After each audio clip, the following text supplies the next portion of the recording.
We in these streets. All right, man. Y'all know what it is, man. Three Kings Boxing. Go to threekingsboxing.com for the latest and greatest what's going on in the sport of boxing. And shout out to everybody over there, Three Kings. Special shout out, of course, always to my man Prodigy, man, for allowing me to be a part of his show on his channel, Prodigy of Boxing Talk. For always saying that shit, like, well, always got to mention it like that is a requirement. I'm not telling this dude to say that. Yeah, man. That nigga will eat that. Hey, he lying, y'all. That motherfucker. Hey, man, you ready to go live? Make sure you mention that you on my. Man, get the fuck out of here, man. Start the show, bro. All right, man. All right, man. So a lot of boxing went on this weekend. As you guys know, a lot of stuff went on. One of the fights I want to focus on, which is probably a sleeper, I didn't see a lot of people talking about, of course, was when Josh Kelly took on Williamson, right? Now, here's the thing. That was 154 pounds. It was for the BBBFC Commonwealth title. Now, here's the thing. A lot of people after that victory is saying, hey, man, Josh Kelly is back. The guy who we thought was going to be a top-level fighter, that guy is back. That guy is proven that, you know, we was too quick to write him off. Here's the thing about the term smoke and mirrors is you have to take into account the guy he's fighting, the skill set of the guy he's fighting, right? And then, of course, the level of competition. Now, not to take nothing away from Williamson being the BBFC, but if you watch Williamson fight, if you guys saw him fight when he fought the Ted Cheeseman fight, his fights require you to get into a dog fight with him, right? Yep. He'll start off. He's a late starter, which is why Ted Cheeseman was whooping his ass, yep. And then Cheeseman, for whatever reason, stopped boxing and then started to go toe to toe. Now, let me tell y'all how bad it was with Williamson. Not only was Josh Taylor beating him, he was stunting. Like the worst stunt I thought I saw is when John, I think his name is Bowser. John Bowser when he beat Michael Williams Jr. Right. I thought that was stunt. No, dog. Josh Kelly wasn't even sitting down. He was dancing in between. Yeah. Making phone calls and shit like, yeah, man. So what time we meeting at the club? Hey, the door's open at 2, right? Oh, I bet. Yeah, nigga, I'll be there. Hold on, man. Let me land this right hook real quick. You know what I'm saying? You know what I'm saying? I'll meet you there, mate. That made no sense, man. He was stunting hard to the point. He didn't sit down in between the rounds. No, never. He went back to the corner from round 1 to fucking 12 and stood up every time in between. He didn't use the stool. Got no ass action from Josh Kelly. The stool was like, damn, somebody sit on me, man. Fuck. Hell, wait a minute. Did they even put it in the ring? I think it was just sitting. I don't even think they ever put it in the ring. No. But they wouldn't need to. He didn't need to use it. Listen, Troy Williamson wasn't going to the body. What the fuck would he need to sit down for? That's a good point. Josh Kelly, you know, he's a mover. He think he's a slick fighter, but his footwork doesn't say so. But whatever. He's a mover, right? Right. So he can move around the ring all day long. And that's what he was doing. Troy Williamson wasn't cutting the motherfucker off, nor was he going to the body to keep him from moving. So why would he need to sit down? This nigga literally, ding, ding, ding, fucking the bell, you know, ends the round. He goes over to his corner, starts laughing with niggas. Yeah. Damn, nigga. Hey, let me see that Instagram video again. Nigga, that shit was funny as hell. All right, bet. 1 minute up. All right, bet. Cool. Round 6. Man, that's what it was. It was a joke. And what makes it so bad is it was Josh Kelly. It wasn't Terrence Crawford. It wasn't Errol Spence, right? It wasn't Oleksandr Usyk. It wasn't Noye in a way. You know, some of the top pound-for-pound fighters in the world. No, sir. It was fucking Josh Kelly. If I'm Troy Williamson, might not want to think about being a real world champion anytime soon, sir. There's no way that you could beat anybody at the top at 154. Not Tim Tszyu, not Sebastian Fundora, none of those guys. Hell, I don't even know. I mean, the nigga retired, but he probably can't even beat Banana. What's Banana name? Well, I forgot his name. Jason Rosario. Probably can't even beat him. You let Josh Kelly do that to you? You probably can't beat Jason Rosario. You know what I'm saying? Nah. Domestic level for you, sir. That's all you're gonna be. Domestic level. Terrible, man. Dude, it was like a puppet master working his puppet. Come here. But it's Josh Kelly, though. You know what I'm saying? Like I said, I can understand if it was a top-level fighter. It was Josh Kelly. Right, Alex? Not even Carlos Ocampo. Whatever. No. Nathaniel Gallimore. Nope. Can't beat him either. No, yeah. That's bad. Now, when you can't beat that dude, that's bad. Nathaniel Gallimore? I don't know if he can. Not after what I just saw. I'm with you there, man. That dude is super trash, man. Nigga. And the UK was pushing the fuck out of Troy Williamson like he was this dog, this big time puncher. Now, one thing I did notice, I told Bo, I saw the flag on his trunks, Jamaican flag. I was like, oh, that makes sense. He only cares about power. Jamaican fighters are like that. Julian Jackson, man. The reason why Julian Jackson didn't go down as the greatest fighter of all time is because he didn't work on his defense enough. He didn't have a chin. So when you did actually touch the chin, you got around the power, you knocked him out. You know what I'm saying? Mm-hmm. Wayne Braithwaite. That's another guy. Y'all might not know who he is. He was knocking everybody the fuck out at cruiserweight. And I think he fought at light heavyweight. But as soon as you tap that nigga's chin, knockout. Or hurt, wobbled, stumbled. Right. Didn't work on his defense. These are fighters from Jamaica. I was like, oh, okay, that makes sense now. That's why he fights like this. Coming forward, full-on aggression, only cares about power, no adjustments, no footwork, no defense, head on the center line. Oh, that makes sense. Okay. All right, there we go. This was atrocious, bro. Yeah. Listen, UK, the UK, stop overrating your fighters. Stop it. I know you want to, you want to be supporters and support your country and all of that. This ain't soccer. You know what I'm saying? It's not like that here in boxing. You don't have to get behind your countrymen no matter what because you're in competition with another country. That's not boxing. Right. That's soccer. Y'all do that in that sport. Exactly. Boxing doesn't fucking matter where they come from. You know what I'm saying? You support whoever's good. You support whoever's trying to be good. You support who's making the moves, right, in boxing to make the best fights. Good point, MB 2.0. Jamaica does have Mike McCallum. Good point. So I shouldn't shit on Jamaica too hard. But you should be supporting who's making the right moves in boxing to want to make the best fights we can make, right? That's what you support. But sometimes y'all got to ease off your countrymen, dog. They were killing this Troy Williamson nigga like he was good. Yeah, he was. I'm just saying, like I said, domestic level, nothing more for that guy, man.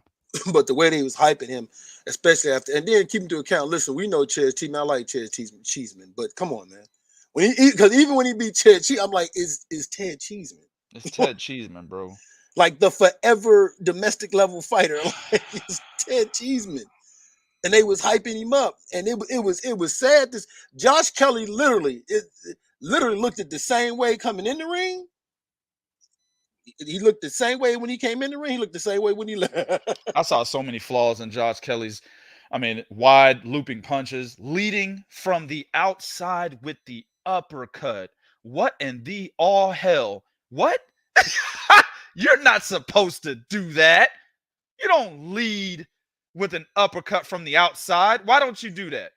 Exactly, Bo, because you lunge in, nigga. You're lunging in. You never lunge in boxing. No. You'll lunge right into a punch. No. But Troy Williamson's so fucking stupid, he couldn't even measure that. He was getting hit by it. Yeah, that's bad. He was getting hit by it, dog. Let alone timing it to try to counter a lunging in fighter. No, he was getting hit by the shit. I was like, oh my God, what am I looking at here? This is, man, I attribute this to being a light-skinned nigga with colored eyes, bro. I told you I don't trust them motherfuckers, man.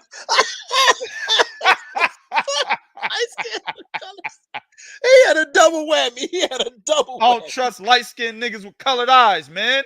That's what this is. Jail Davis, you got colored eyes, nigga. They look black from here. I know a nigga's eyes can't be black, but I like saying that. Motherfucker got black eyes. That's what I want. Gotta be demonic in this bitch, bro.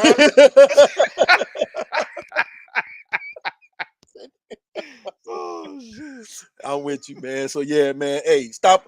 I think cut us out to my man Prodigy, man. Oh, pretty boy Kelly was looking just like Floyd, wasn't he? Man, that nigga was Floyd Mayweather Jr., bro. Yeah.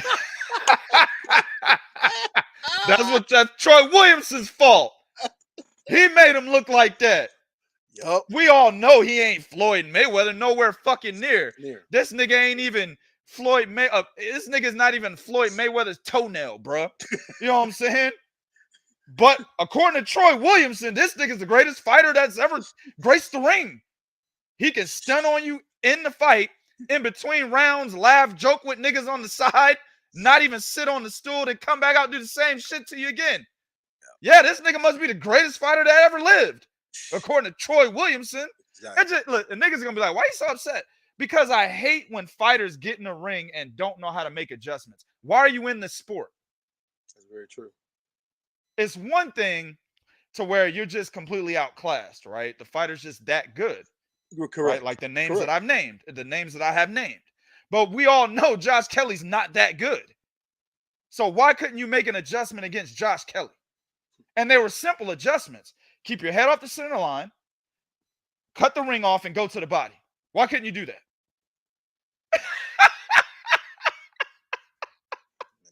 That's what upsets me. Get out of boxing or just stay on the domestic level. He was over there. That's my fault. I violated. I'm the one that went over to Channel 5 and watched the goddamn fight. Channel 5 is a UK channel. Maybe I was in violation.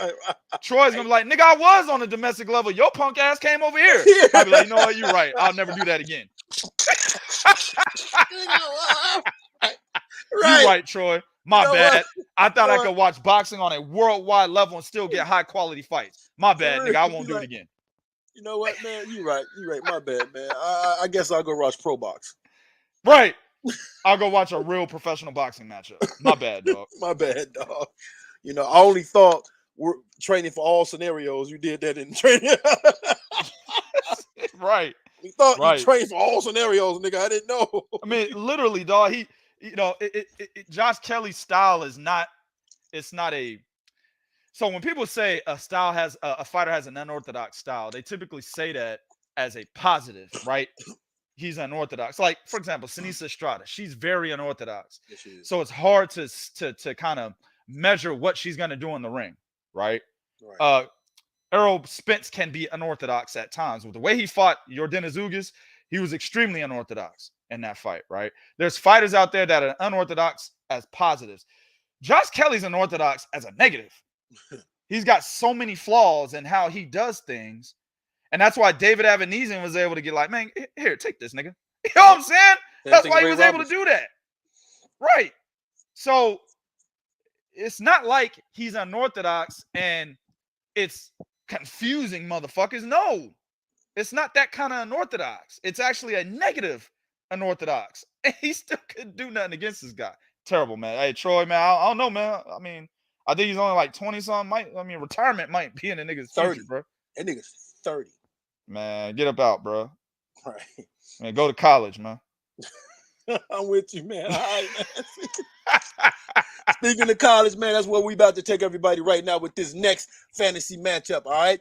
So as you guys know, me and my man Prodigy, we love coming up with these fantasy matchups to rattle people's brain to see how much y'all guys know. So we're going to take this one to the super middleweight division, 168 pounds. We taking Prime versus Prime, Roy Jones Jr. versus Andre S.O.G. Ward. Man. Now, here's the thing with this, right? Some people would look at this and some people would say, oh, man, this is easy. Roy Jones, no problem. Roy Jones, this is easy. Okay. Then some people say, oh, man, this is a tough one because you got Ward, you got this, you got that. Here's the thing about this matchup that I find intriguing. If we look at 168, and this is the best way I can break this down. As gifted and as talented as Roy Jones was at 168, right? If you look at the truest test he had at that division, the only name that comes to mind is James Toney. Now, here's why this is very, very important. I want you guys to understand. Because although I saw what Andre Ward did, at 168 in the super 6 division. When I look at all those fighters Andre Ward's fight, none of them is of the caliber of James Toney. Oh no. Well, it was a different era. I mean, you listen, Carl Froch made it to the final, bro. Right. I mean, you know, I mean, again, UK. Oh, Carl Froch, he's an excellent fighter, mate. A fighter. He had heart and will and was very tough. But in terms of skill, no. Exactly. You slumped Taylor. No, stop, man. Let me stop. Don't get me on that, man. Why you always fucking with Jermaine I'll never Taylor? forgive Jermaine Taylor for that stupid shit, man. That was the stupidest thing that's ever happened in his career, was getting slumped by Carl Froch. Not Kelly Pavlik, Carl Froch. That was the worst moment in Jermaine Taylor's entire career. Exactly. Now, here's the thing about James Toney. I want everybody to understand. James Toney defeated a prime, unbeatable at that time, Michael Nunn. Then after that, the run James Toney had after that was just fucking incredible. And then Roy Jones came in and defeated James Toney very easily. Easy. Now, Roy Jones at that time, speed. He had the speed. He had the reflexes. He had the counterability. He had the footwork. His athleticism was all the way up here. When you look at Andre Ward is one of those fighters that's good.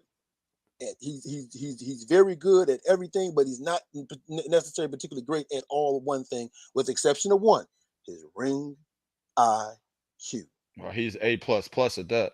He's A++ at that. So when you get that in the ring, and then you consider the fact of all the things that Roy Jones had, here's where I like this fight, and here's why when I say my pick, you guys understand where I'm coming from. Andre Ward, with that ring IQ, once he collected that data, he knew and figured out ways to beat you and was very effective with doing that. The one thing that I believe that Andre Ward would be able to be successful at is kind of like when Roy Jones got knocked down by that guy Deville, I think it was, Lou DeVal, right. Was Lou DeVal finally said, fuck it, and just got inside, jumped on Roy, got on the inside, and discovered, oh, this motherfucker don't know how to do nothing on the inside, and hit him and dropped him. Yep. If Andre Ward, Andre Ward has very good footwork. Now, here's the difference between great footwork and I want to say top level footwork. Is Roy Jones' athleticism was good. His footwork was all that decent, but the thing that Roy Jones basically depended upon was athleticism, his ability to, like you said, lunge and jump and all that, right? Andre Ward had good footwork because he could able to maneuver inside you without using that jab, or use the jab and get inside you and go to work. I believe Andre Ward will collect this data, right? Once he gets this data, he would figure out ways to turn some of the negative things that Jones do with the jumping in, going back with his head up. Andre Ward will figure out ways to capitalize on those things, which makes this hard for Roy Jones. And the one thing that we never got to see from Roy Jones, we found out later on, is that Roy Jones was a guy that once you could get something on him, he was very hard for him to make adjustments when he did not have the athleticism and all those things in his favor. So he did not have them. It just fucks with me, because Roy was my last favorite fighter. I don't have a favorite fighter over the last 20 years. I haven't had a favorite fighter. Exactly. I mean, I guess you could say Floyd was at one point, but really, the guy I was really following was Roy in the 90s. Yes. I could see Andre Ward in the second half of a fight capitalizing on some of these deficiencies because, again, Andre Ward, although his hands wasn't fast, they were fast enough with that jab, right? Then his body shots, punching, would be able to slow some of Roy Jones down, and then Andre Ward making those adjustments. I got Andre Ward winning a very close split decision, 115-113. I said something earlier about Julian Jackson. I said that he could have been he is one of, but he could have been in the pot to say he is the greatest fighter of all time. If he only had a chin, right? Same thing with Roy. Roy, if he only had fundamentals down, bro. I mean, easily. It's not even just that. If Roy would have retired after Jean Ruiz, man, that would have been it. Yeah, that's it. Like literally, him, Muhammad Ali, Homicide, Hank, Joe Louis, they're in the same conversation. Yeah, right. Agreed. A lot of people would put Floyd Mayweather up there, right? You know, they're all Manny Pacquiao, but you know, whatever. They're in the same conversation, right? For number one.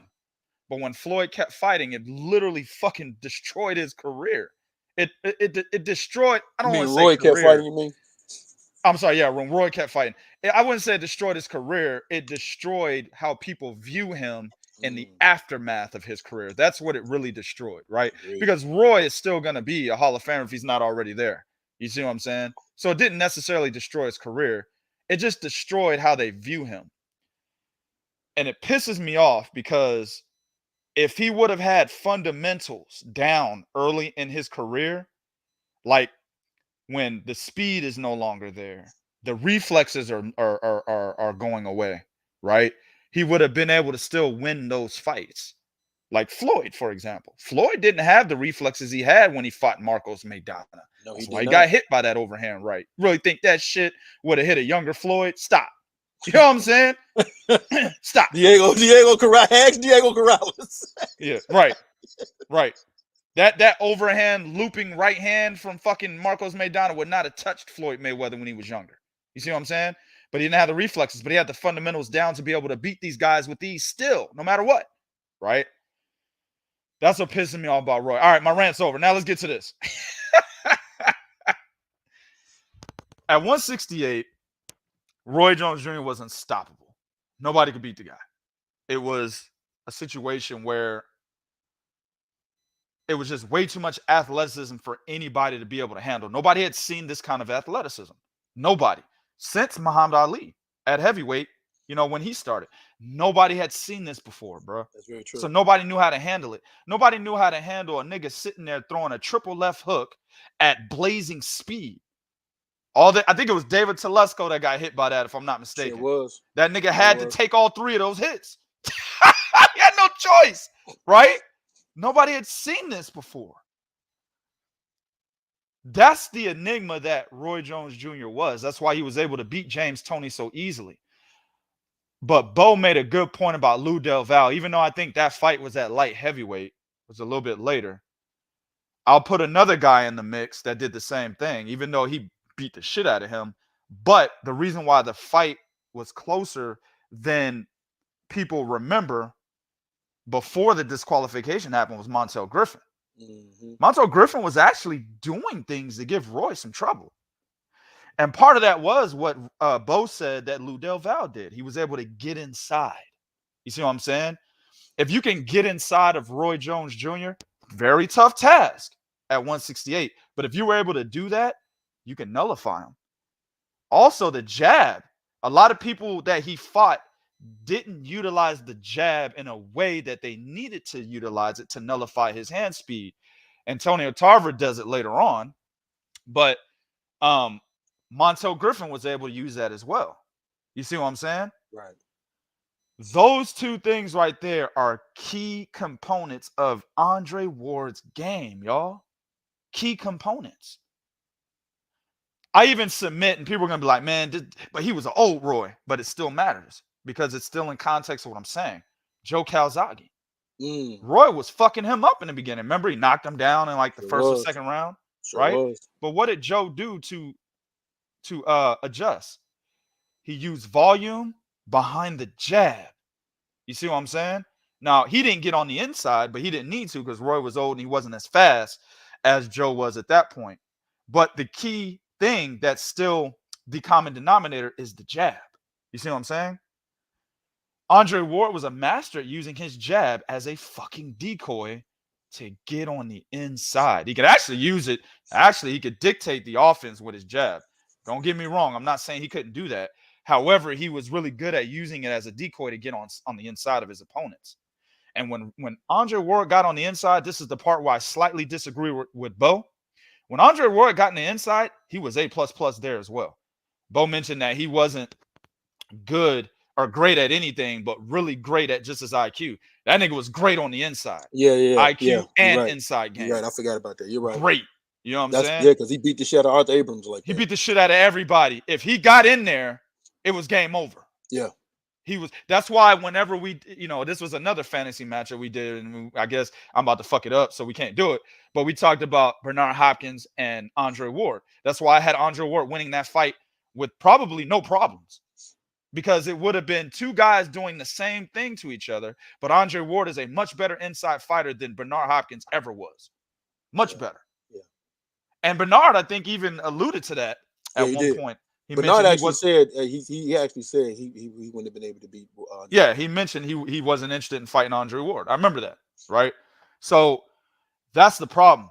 Roy had no inside game. Now, getting in there is tough. Roy's too fucking fast. But I'll also say this. Roy didn't have good lateral movement. He wasn't a lateral mover like that. That's a good point. Roy actually, his footwork was decent, but he wasn't a lateral mover like that. You see what I'm saying? How would you stop a guy trying to get inside you utilizing your hand speed, right? Well, you got to use lateral movement as well. Your feet have to move along with your hand speed. See what I'm saying? He didn't have that. Roy planted his feet a lot because he was actually trying to knock niggas out. With him planting his feet, yes, trust. The speed will give Andre Ward exorbitant amounts of trouble. Mm-hmm. But the difference in this matchup is the ring IQ. Andre Ward's IQ is 10 times better than Roy Jones Jr.'s, y'all. And the whole reason why I mentioned his latter half of his career, the fundamentals were not there and the ring IQ wasn't there for Roy. It was 100% athleticism. And when he lost his athleticism, that's when he was losing to guys like fucking Glenn Johnson. You see what I'm saying? Yeah. Enzo Macronelli. Yeah. That's why he was losing to those guys, man. Not only was he older, but really the problem was he didn't work on his fundamentals when he was coming up, and he never had the ring IQ, guys, to get him out of trouble when he needed to get out of trouble. You see what I'm saying? So with the difference in ring IQ, Andre Ward would most definitely make the adjustment to get around that hand speed eventually. The first half of that fight would be all Roy, in my opinion. The middle rounds, Andre Ward makes the adjustment, gets inside of Roy, makes it a dog fight. Roy can't fight a dog fight on the inside, and he doesn't have the IQ to make the adjustment. I got Andre Ward. Hey, guys, possibly by stoppage. Woo. Woo. In the championship rounds, bro. It will be a good fight. Yeah. Roy be styling all over this nigga in the beginning. First 5, maybe even first 6 rounds. But as soon as Andre Ward makes that adjustment to get around the hand speed of Roy Jones Jr. Now, and guys, this is a guy I told you he's my last favorite fighter. As soon as he made that adjustment to get around the hand speed to make it a dog fight on the inside, it might be lights out by round 11. Mm-hmm. And understand, and I want to explain to people the reason why he's saying that, because we found out Roy didn't really have much of a chin after his athleticism went away.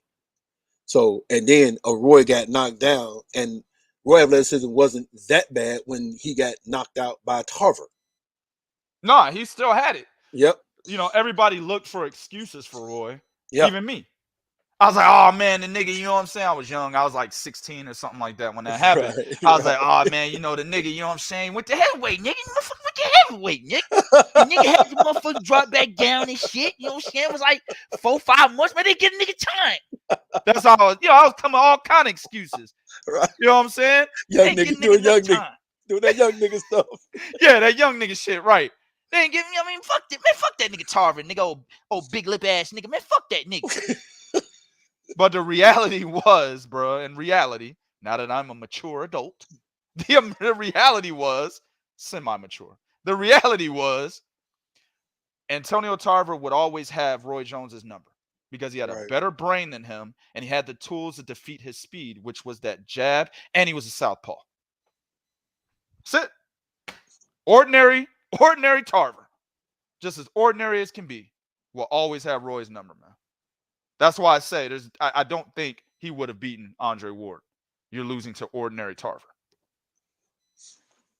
Understood, man, and agreed. 100% agreed, man. So that's why I say we like doing these matchups, because a lot of y'all probably thought, oh, this is easy, Roy Jones. No. Man. You got to take something to account because I'm letting y'all know, okay, if you look at what Roy did, even though look at James Toney, but then you gotta take everything into the context, man, of how fighter A fights versus fighter B. Yep. And I will always take a fighter that has this up here over a fighter over athleticism any freaking day. Absolutely. Always. It's never failed me. 99.9% of the time, it's never failed. Absolutely, man. The brain is the real heart, right? Yep. You know what I'm saying? If you're brain dead, nothing works.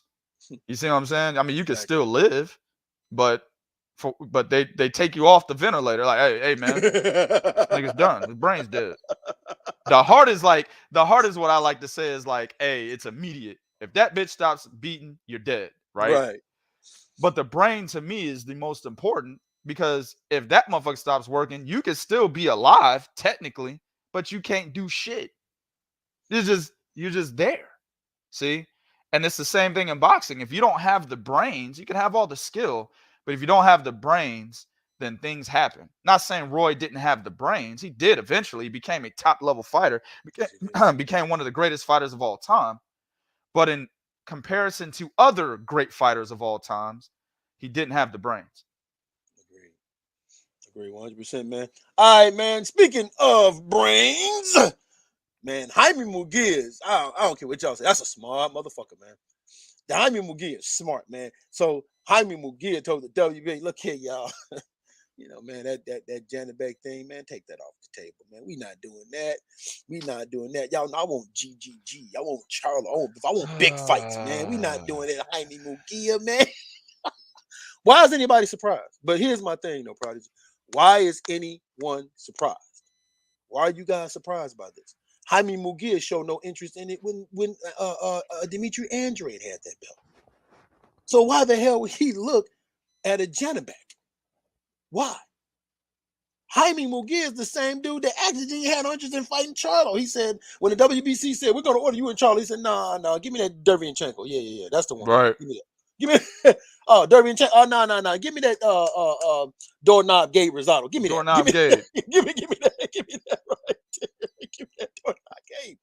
No one should be surprised by this. And here's the thing, and this is what I said last when we talked about this. I said, this nigga need to be taken out of the rankings because he's not trying to fight. Now, he says he wants to fight. He wants big fights with Gennady Golovkin, Charlo, Bivol, XYZ, whatever. Here's the thing, though.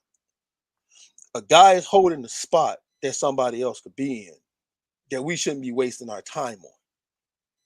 No one should be surprised that this dude is not. I don't believe he fights Charlo.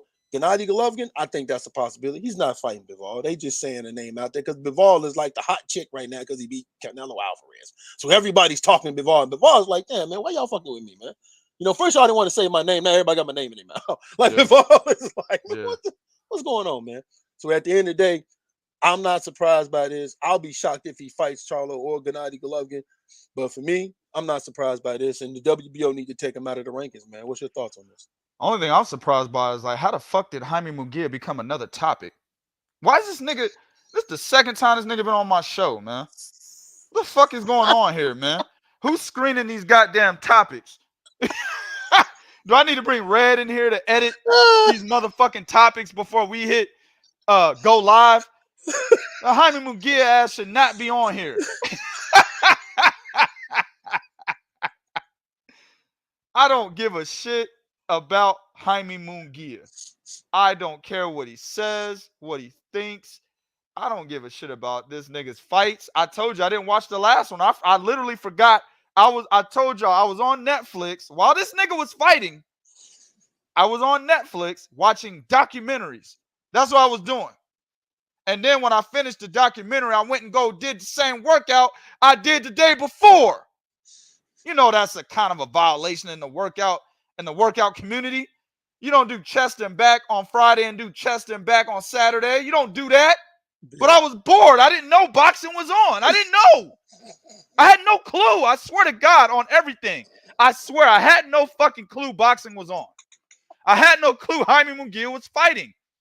Had I had known, I probably would have watched it. I was bored. So I said, fuck it. Chest and back, nigga. Again. I did a lot of work on my biceps and triceps that week. I said, fuck, I did legs and shit earlier in the week. Fuck it, chest and back again. I was bored. That's how much I care about Jaime Munguia. You know what I'm saying? So at the end of the day, bro, I don't care unless this nigga needs to show and prove, right? Right. If you really want to fight Gennady Golovkin, Charlo, then get out there and petition for it more. Get De La Hoya's ass on it then.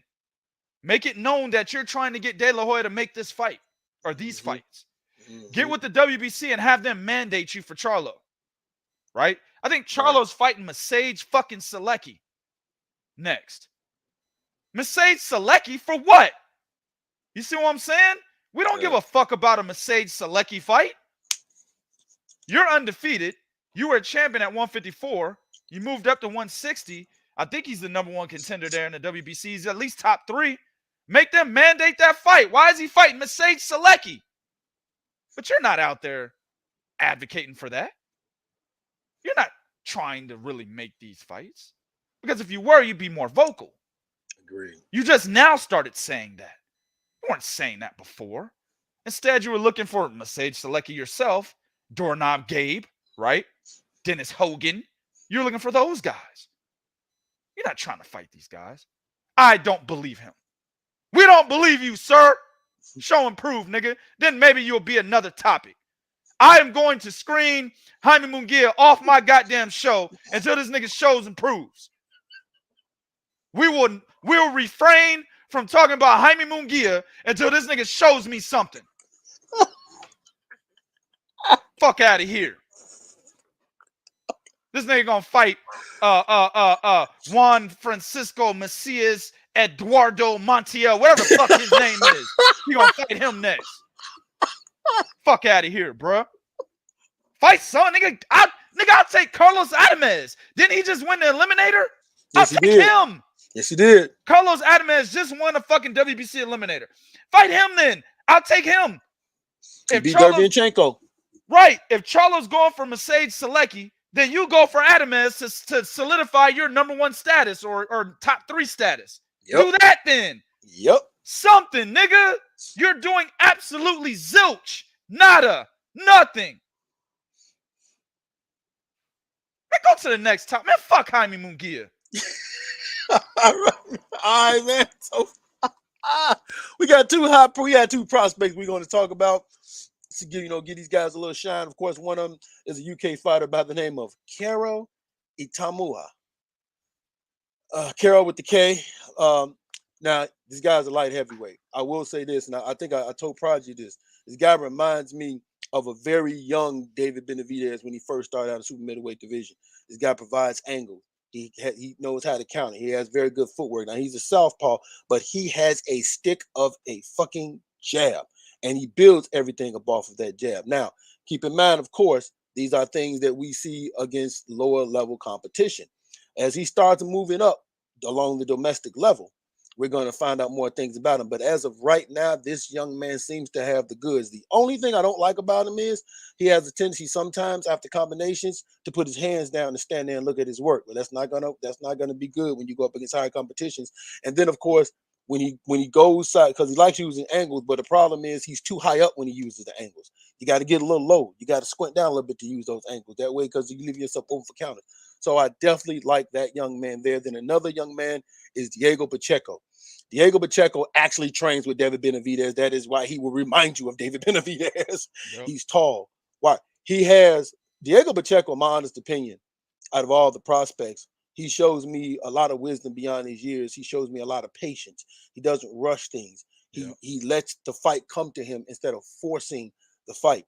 If he can if he can continue with the training that he has, stay up underneath that Benavidez wings and keep sucking in that knowledge and maintain that patience. And the biggest thing is because he's 21, don't let outside young people stuff interfere with what you're trying to do. Right. That can be the biggest deterrent for him.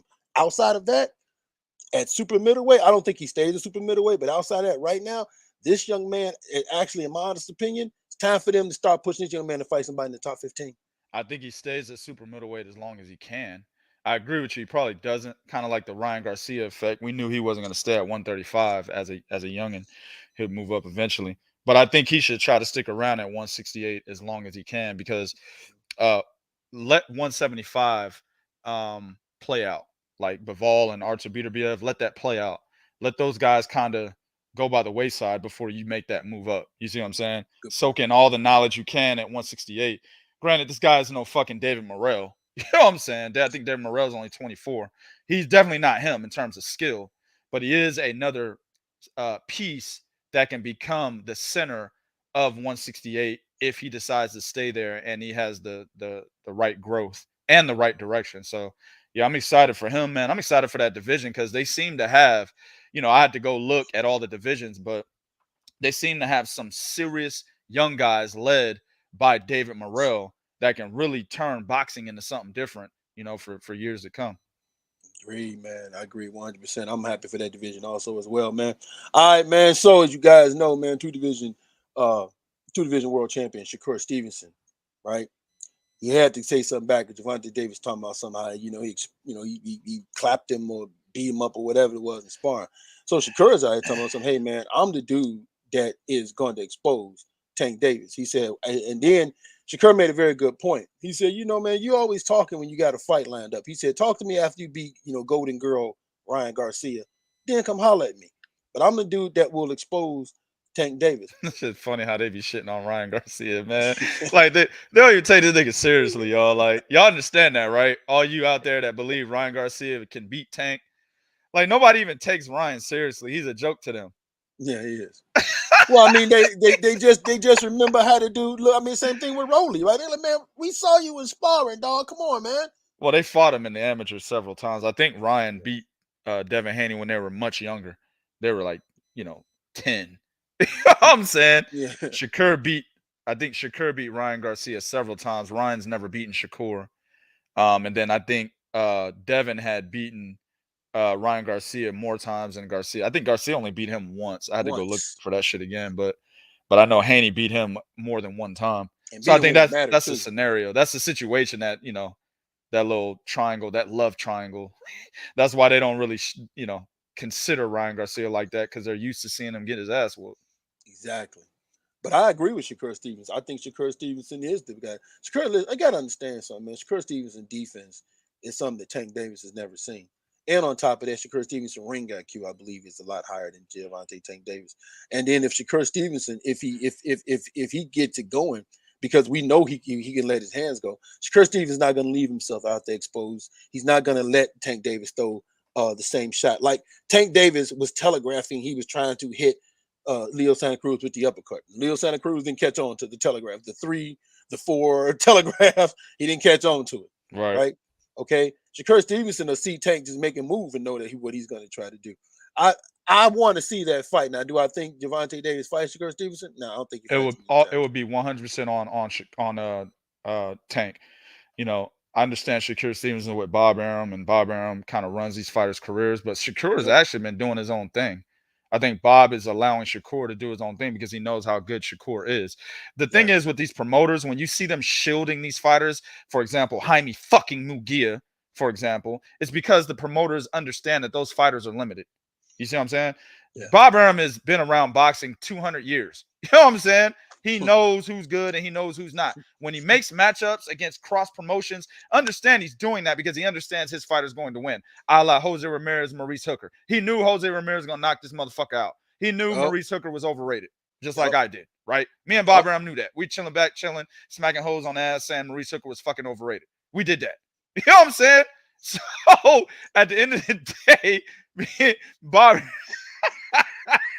Bob Arum knows what's going to happen. He knows when fighters are good enough to do this and when they're good enough to do that, right? That's why he kept Oscar De La Hoya away from Floyd Mayweather. He knew Floyd Mayweather was going to fuck him up. And he didn't want the Golden Boy's face getting fucked up by Floyd Mayweather, so he kept them away from each other. He knows his shit, right? Oscar De La Hoya just mentioned him. He's been around it, so he knows as well. Oscar De La Hoya has fought a who's who in boxing. One of the better resumes of, the last century, this century, right? And in the 90s, got to put the 90s in there too. But Oscar De La Hoya knows, hey, you're not good enough to fight this guy. You're not good enough to fight this guy. You're not good enough to fight this guy. They know this. That's what promoters do. But they're not doing it with Shakur Stevenson. Bob Arum's not doing it with Shakur Stevenson because he knows Stevenson is good enough to beat anybody in and around his division. Yep. So he doesn't care who he fights. He's actually keeping motherfuckers away from Shakur, a la Oscar Valdez. He was keeping that nigga away from Shakur as long as he could until there was a wall that closed in on Oscar and was like, well, I don't have a choice. Yep. Got to make this fight. Yep. He kept Colin all the way away from him. Yeah. Oh, yeah. So at the end of the day, Shakur, even though he's with Top Rank, don't think that he has chains on him, or let me say he has chains on him, but don't think that those chains are being pulled as much as they are for other fighters. If he wants to fight Tank and Tank wants that fight too, that fight gets made, guys. Understand that. That fight definitely gets made. That's a fight. Not only does the fight get made, it's a fight I want to see because, again, I'm going to say it one more time. Tank Davis, the way he fights is perfect for a defensive-minded thinking fighter like Shakur Stevenson. He does not understand something, right? Because Shakur Stevenson will get out of flack. You guys say he's boring and all this. All right, whatever. Shakur don't care about any of that. No. But when he gets in that ring, the way he's going to calculate, the way he's going to approach, he's going to give Tank those angles. He's going to move around. He's going to show Tank that defense and then start countering. He's gonna make Tank Davis put him in an uncomfortable position. Now, of course, Tank has that power, and Tank is no slouch. Tank is good also as well. But Tank Davis, from a footwork standpoint and ring IQ standpoint, he's not gonna be able to keep up with Shakur Stevenson, and that's where Shakur is like, hey man, this dude, I'm gonna expose him, and I believe he will. Now, let me just say this also though, I like the fact that Shakur has come into the lightweight division like, man, I want that top guy, that top guy, that top guy. I want all these top dudes. But he's been doing it this whole fucking career. Yep. Shakur has never not said or never not been vocal about wanting top fighters. I mean, he did it throughout 126. Josh Warrington ducked the shit out of him, so he didn't get that one. He did it at 135, right? I'm sorry, 130, and now he's at 135. He's doing it there. So he's always been vocal. You know what I'm saying? About wanting the top guys. Sometimes it happened, sometimes it didn't. He was real vocal about Oscar for 2 fucking divisions. Yeah, he So, and he finally got Oscar. There was no choice in the matter. Oscar had a belt. Unification. Time to make it happen. You know what I'm saying? You can't hold a belt and not want a unification, motherfucker. So, Oscar was kind of forced into that situation, but Shakur's always done that. But, I mean, I'm not going to break the fight down or anything like that. I think that's irrelevant to this topic. But at the end of the day, for people always think that when Shakur and Devin Haney and Tank get into it, that those 2 guys have no chance. And they're literally basing it solely on Tank's power.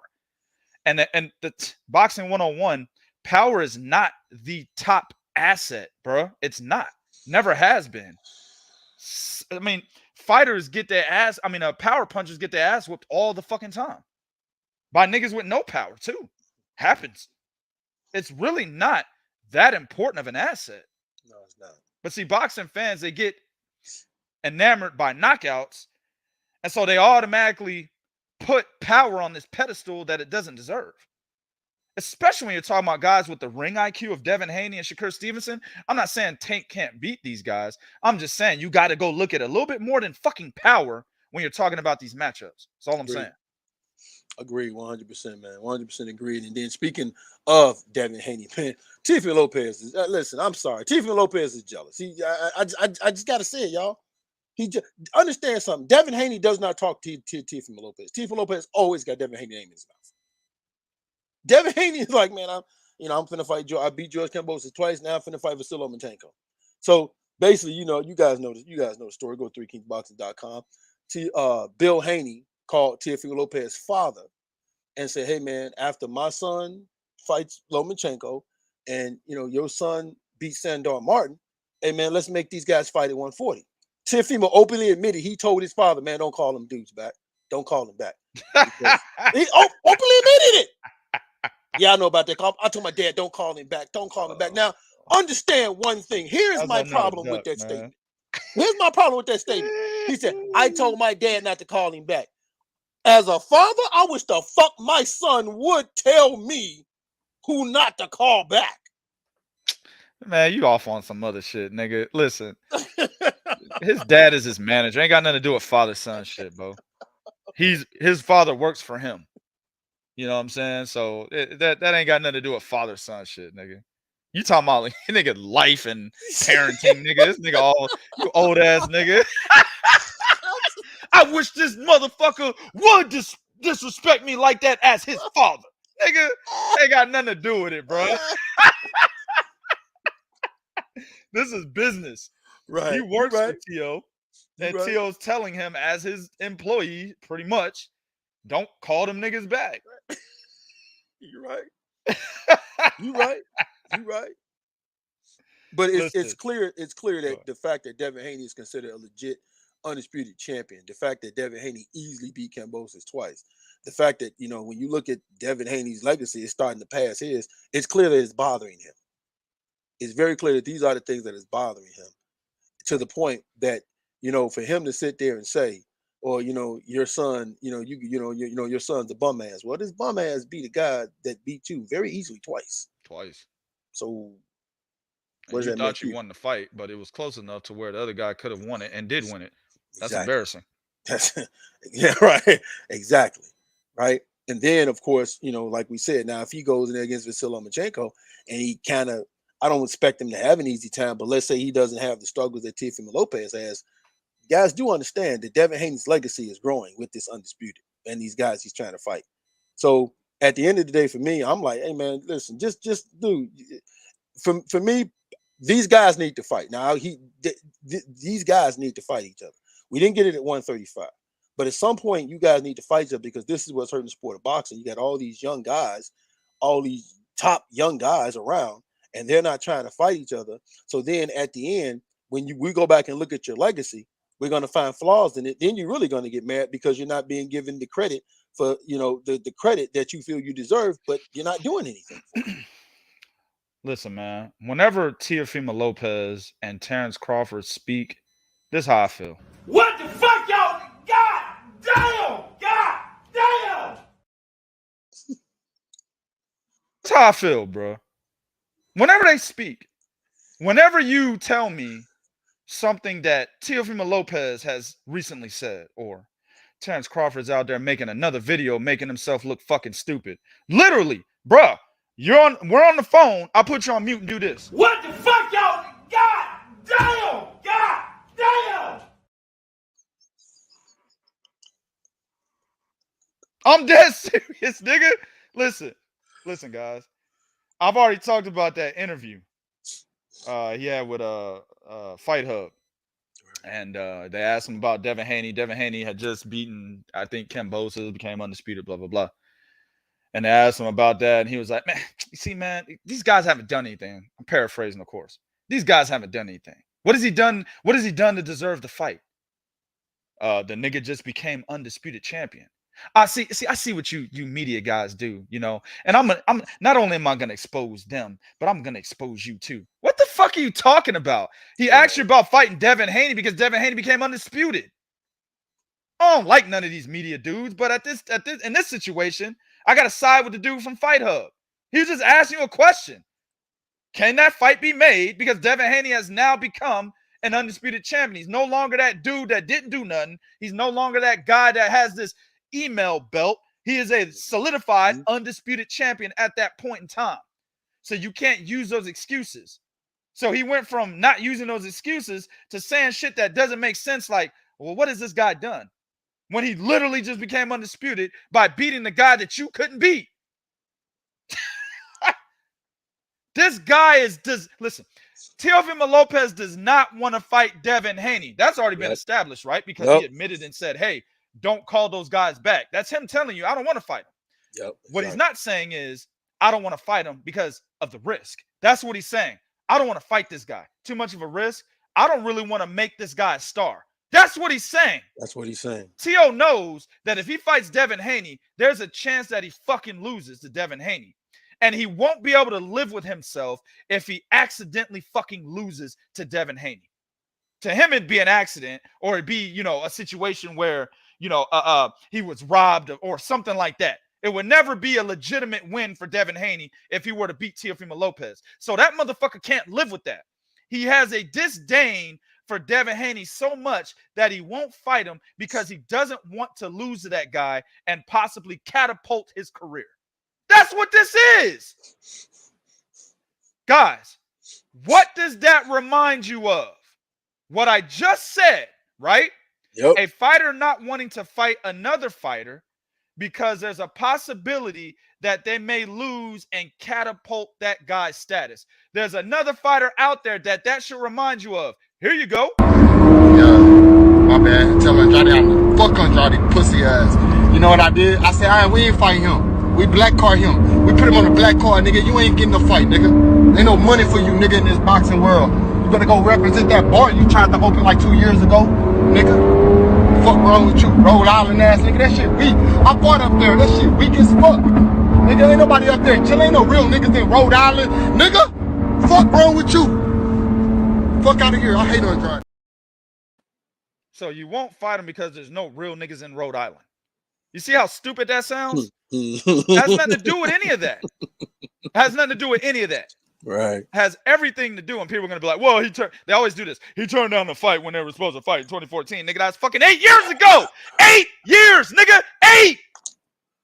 My daughter, my oldest daughter, nigga, was 5. This nigga's entering high school next year. That's how long ago that was. When that happened, she was 5. And they're still bringing that shit up. None of that matters anymore. Has nothing to do with that either. It's all about the risk of losing to this guy. And if you lose to him, your status, because these guys are big names. As much as I can't fucking stand Teo, he is a big name in boxing. That's true. Jamal is a big name in boxing. Jermell is a big name in boxing. So if you lose to these guys, your name now helps catapult them in their careers. That's and true. They don't want that to happen because they don't like these guys. They truly can't stand them, Devin Haney and Demetrius Andrade. Speaking Teofimo Lopez and Jermell and Jamal Charlo, respectively. They can't stand those guys. So they don't want to give them the opportunity to help catapult their careers. They are not 100% confident that they win that fight.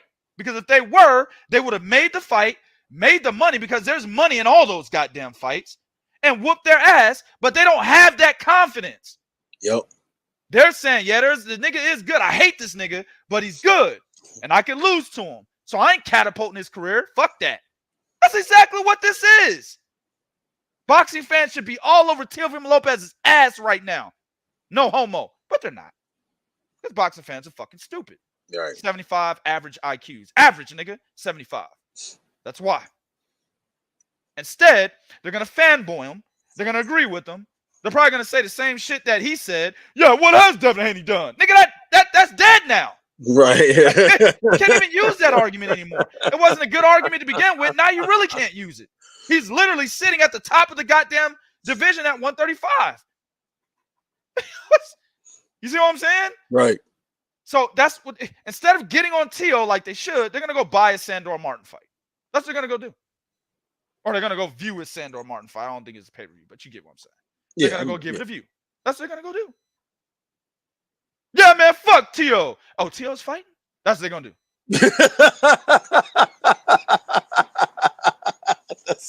I hate boxing fans, man. Right. I wish we could just do away with the fans. You know what I'm saying?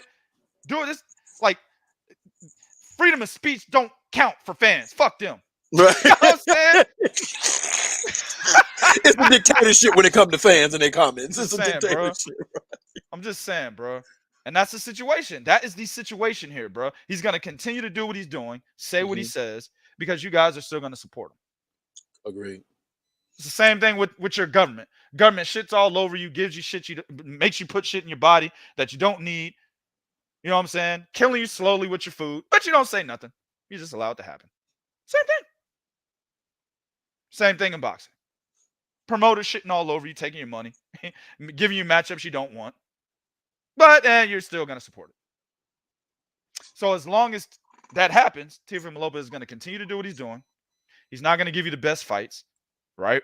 Right. He's going to give you excuses for why he can't fight this guy, or that guy over there.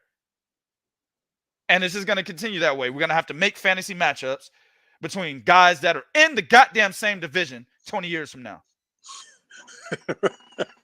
Stupid, See, man. we may have to make a fantasy matchup. Why these niggas are still actively fighting? Right. Why they still active. Right. Fucking stupid, man. Got to buy a boxing video game to get these niggas in the ring. Stupid, man. All right, man. Hey, you know what, though? I agree with you 100%. And speaking of wanting to get somebody in the ring, Sonny Edwards is foaming at the mouth to get Julio Cesar Martinez in the ring after what he saw against Martinez taking on my man, Samuel Carmona. Now, here's the thing about that, right? Let me just say this and say this right here, right now. After what I saw, yeah, Sonny Edwards beats Julio. He beats Martinez easily. I mean, I always felt he beat him, but he beats him easily. He beats him easily. Understand something.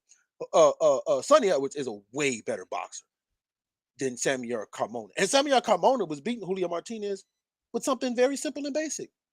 Jab, right hand, move. Jab, right hand, move. That's really what he was doing. I didn't see Samuel Carmona do anything special. And the bad part was he was confident. They was talking about it, how confident he was in his ability to be able to beat him. Because, man, he's not going to beat me. I got over 300 amateur fights. I've traveled locally. I've got 20 fights coming out of the WSB. So I've seen guys like him. No, I can beat him. Even with a hurt hand, Samuel Carmona was still able to give it to him. But he was running, Bo. He was running. No, that's called boxing. No, that's not running. That's boxing. Even the zone commentators. All right, he's running. Even Sergio Hora. He is over there. He's running. Chris Fanix. He's running. At some point, you got to stop running. Even the ref went to him and said, "Hey, man, you can't run all night," which is something I've never. That's ridiculous, actually. How you gonna tell a nigga how he should fight? my thing is, do any of these motherfuckers understand what the definition of where running was? Because I didn't once see him leave the ring and then go down the street. He was still right there in the ring. But okay, if you want to say he's running, then it's Martinez's job to cut that off. That's his job to cut that off, and he wasn't doing that. And even when the dude stopped running, Martinez, even Sergio Mortem said Martinez wasn't letting his hands go. Martinez, in my opinion, should have lost that fight. At the very least, that fight should have been a draw. But after what I saw, Sonny Edwards, yeah, man, he beats this dude. He beats this dude easily. I don't believe they make that fight. And on top of that, he's now with trainer Eddie Reynoso. Eddie Reynoso, as I mentioned the Prodigy earlier, had another guy that he's been training, the cat by the name of Velasquez. Velasquez fought Christopher Rosales. I don't know why they made that fight. Terrible matchup. Terrible matchup. Terrible matchup. Eddie Reynoso is reaching that realm where that he's getting more credit than he deserves simply because of Canelo Alvarez. Shit.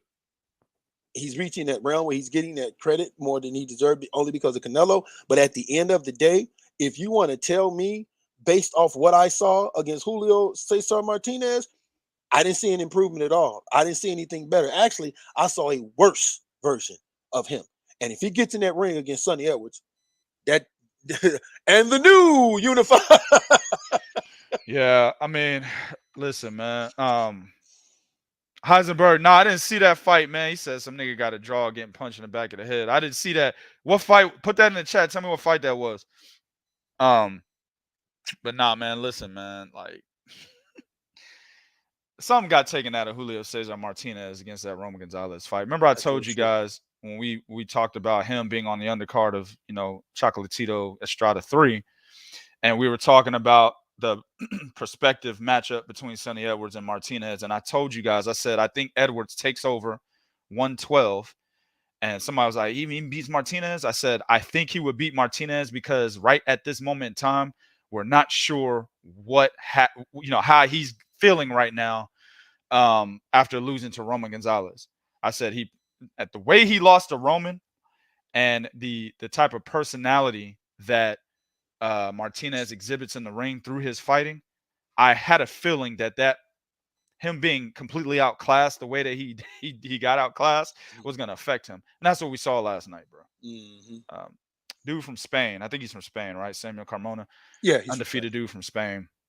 Literally, the fundamentals of boxing were winning him almost all the rounds in the early fight. Literally. You know what I'm saying? Like, if Samuel Carmona was able to do that, then that means Charlie Edwards should have beaten you when y'all fought. But you didn't allow Charlie Edwards to do that, right? Because he, at that point in time, nothing was wrong with him mentally. He was a hungry fighter trying to become a champion. So Charlie Edwards couldn't fight him like that. Charlie Edwards could do the same thing Samuel Carmona did last night. That won him literally, quite possibly, the first 5 fucking rounds. Quite possibly, right? Right. Charlie Edwards could have done the same thing. But Julio Cesar Martinez was a different fighter at that time. He hadn't gotten outclassed on a huge stage. He had a loss, but it wasn't an outclassing on a huge stage. That's a good point. That's an embarrassing thing that a lot of fans don't take into account, right?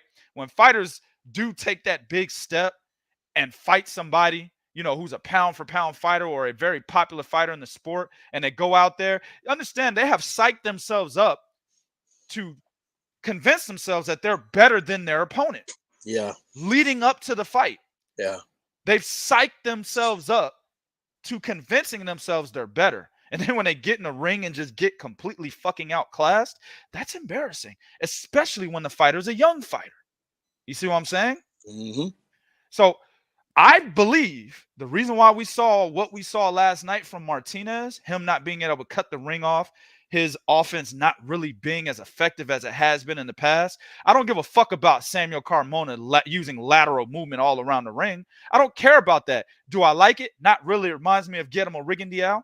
But at the end of the day, that's his style. That is the style that he executed in the ring.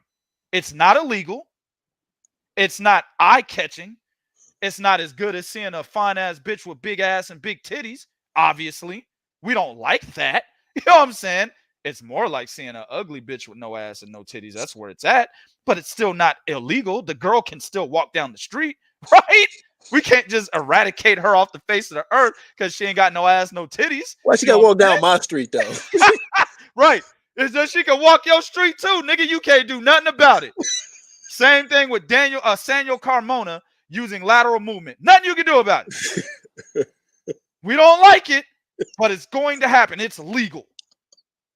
What needed to happen was Martinez had to cut the ring off and keep this motherfucker from moving.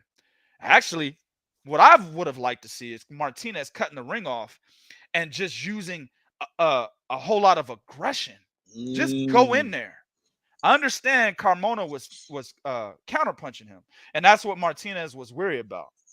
He was getting countered as he was trying to come forward, right? Yeah, he was. But at some point, everybody, us, the DAZN commentators, everybody in the crowd, realized that Carmona's right hand was injured. So if his right hand is injured, then you really don't have to worry too much about counters that you don't see because he's only punching with one hand. You still got to be a little wary of the right hand, but if it's injured, he's not going to put too much steam on it. So go in there. What are you doing? Why are you waiting at mid-range distance? Why are you following him around the ring and waiting? What are you doing? Stop waiting. Trample this dude. He's injured. He didn't do that. So while everybody's crying about Samuel Carmona's flat-ass, flat-titty style, nobody's talking about how Martinez is not doing what he's supposed to be doing to get this guy out of there. Yep. You got a one-armed man in front of you. Exactly. So, realistically, niggas gonna get mad at 2K. Samuel Carmona should have fucking won. Fuck it. I felt the same way when Rigo fought, who'd he fight? John Casimiro? Casimiro. When Rigo fight John Riel Casimiro, yes, he used a lot of lateral movement. Yes, he was only relying on counterpunching, but Casimiro wasn't doing absolutely nothing. He didn't cut the ring off. He couldn't even hit Rigo. He was actually throwing punches and trying to be the aggressor, but Rigo was dodging all his shit. So you got ring generalship, you got defense, and you got accuracy because he was countering Casemiro as he came in. Rigo won. Doesn't matter if it looked good. He still won. Oh. Same thing here. Yeah, it looked bad. It was boring. We didn't like it, but Carmona won. He effectively kept Julio Cesar Martinez from doing what he needed to do to win the fight. Sure did. Now, here's the counter argument. People are going to say, well, you have to beat the champion definitively to take his belt. That's where I would agree the fight should have been at least a draw. If you wanted to give the fight to Julio Cesar Martinez, I have no problem with that. But 117, 111, was Levy Martinez out there judging? No. You know, Levy Martinez liked them 117, 111s, bro. A la Canelo Erislandy Laura. He likes that shit. That's his shit right there. That's his go-to car. That's his go-to score. That's his shit. That's why I was like, 117, 111. Who the fuck was watching this? That means you possibly gave David Carmona, if I keep calling this nigga David, Samuel Carmona, the first 3 rounds and then washed the final 9 for Julio Cesar Martinez. That's like the only way that I could conceive of a 117, 111 in that fight. And that's wrong, in my opinion. I agree. Fight should have been much closer if you were going to give it to Martinez. But I think, at the very least, the fight should have been a fucking draw, man. I thought the fight should have definitely been a draw. And sure should again go to Three Kings Boxing. Sonny Edwards let you know. He beats him. Yeah, Sonny Edwards like there's no way on any Sunday. I thought Edwards was gonna beat him anyway, but now it's like, oh yeah. That's easy work. Easy work. And I never thought I'd say that about Martinez and him being somebody else's easy work. I never thought I'd be saying that. I thought Martinez at one point was the man there, but when I'm trying to tell you, when he moved up and got embarrassed by Roman Gonzalez, that has taken a lot out of him, man. And we saw that last night. I believe it did. It made him question a lot. Hence the reason why he changed trainers, and he tried to go over to Eddie Reynoso. And the thing about certain fighters, you just can't change what they are. What you do is you try to help them improve on who they are. Julio Martinez is a fighter. You can't try to make this guy into a boxer. You can't do that. Right. You know what I'm saying? You can't try to make him into a boxer or a mover. No, you can't do that. What you have to do is figure out ways to improve the bull that he is, make him a stronger bull. Give him chest, man. That's all you got to do, because to your point, why he's sitting there. Now, even if the fighter, I refuse to believe the fighter didn't notice, but I definitely refuse to believe the corner didn't notice it. So I refuse to believe you guys noticed this dude is not using his right hand and didn't tell your fighter to jump on him. Yeah. See what I'm saying? So, yeah, I'm with you, man. Listen, Sonny Edwards beats him. Hell, with one hand. If Sonny Edwards would have hurt his hand and still been in that position, he would have beat him. Oh, yeah. He'd have beat him. Right? Yeah, man. Martinez, he go back to the drawing board and get that goddamn Roman Gonzalez loss out of his head. If he returns back to the old Martinez that embarrassed the shit out of Charlie Edwards, then that fight is much, much closer against Sonny. You know what I'm saying? Yes. But at this juncture, this nigga gets his ass whooped by Sonny, man. Hey, look, this is how you know you got an encyclopedia in your head. I kept calling this dude David Carmona. I didn't understand why, but I just found out David Carmona, the dude that lost to Louis Neri. That's how you know you got an encyclopedia in your head.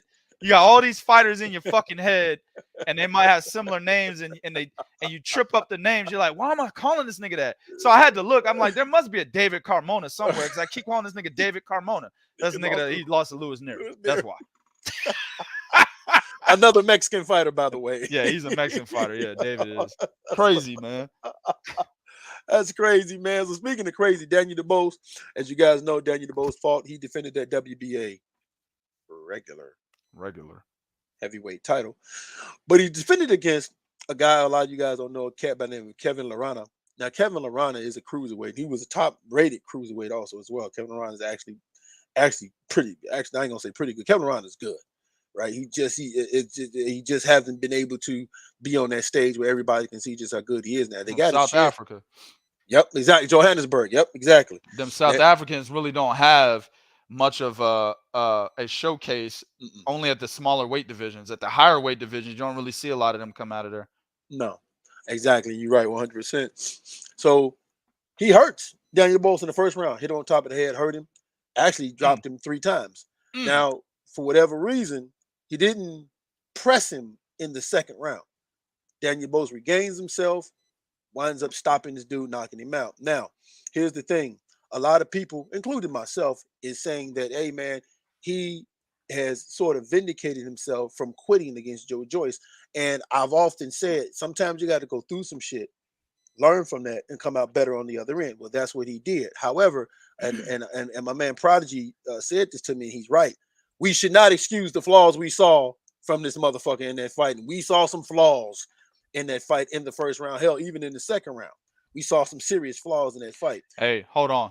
This is why I said that. You see Alex's comment? A top-rated cruiserweight that didn't beat anyone. That's why I said it was important to speak on Daniel Dubois looking the way he looked, because a lot of people don't really know. Not saying Alex doesn't know, but there's a lot of people out there that don't know who Kevin Lorena was. And to see Daniel Dubois look the way he looked against a fighter that the majority of boxing fans don't know, that's the important thing to talk about, man. Daniel Dubois and how he fucking performed. No, and I agree with that. And here's the thing is, why is this dude not getting better? I don't understand why he's not getting better. Because why he's he fighting, doesn't have any head movement. Why because he's not no footwork. It's because he's not fighting anybody that can make him better, Bo. That's every sport. Like, you know, I told you guys, man, my son is he's a state track runner. My daughter is a top level volleyball player, the oldest one. The way that they get better is they have to run and play against, people that are better than them. Correct. Or at a higher level than where they're currently at. You see what I'm saying? Right. That's how you get better. That's how they get to the levels that they've gotten to. They're playing people that are at higher levels. You know, my son's running against niggas that are faster than him, continuously losing races to niggas that are faster than him, that are older, they're faster, and he's losing. So he gets better. It's the same situation here. I'm not saying that Daniel Dubois has to go out there and lose fights. You know what I'm saying? What I'm saying is he has to go out there and fight guys that are somewhat on the same level as him. And he hasn't been doing that. Joe Joyce literally was the only one. His whole come up in the heavyweight division, Joe Joyce was the only one that was on his level. And guess what? He ended up knocking him out. I had Dubois winning the fight at the time of the knockout, though. I will say that. Right. Dubois was doing well. He just had an unfortunate situation of not knowing how to move his head and letting a goddamn jab that actually lands like a straight right hand break his orbital bone. That's what happened.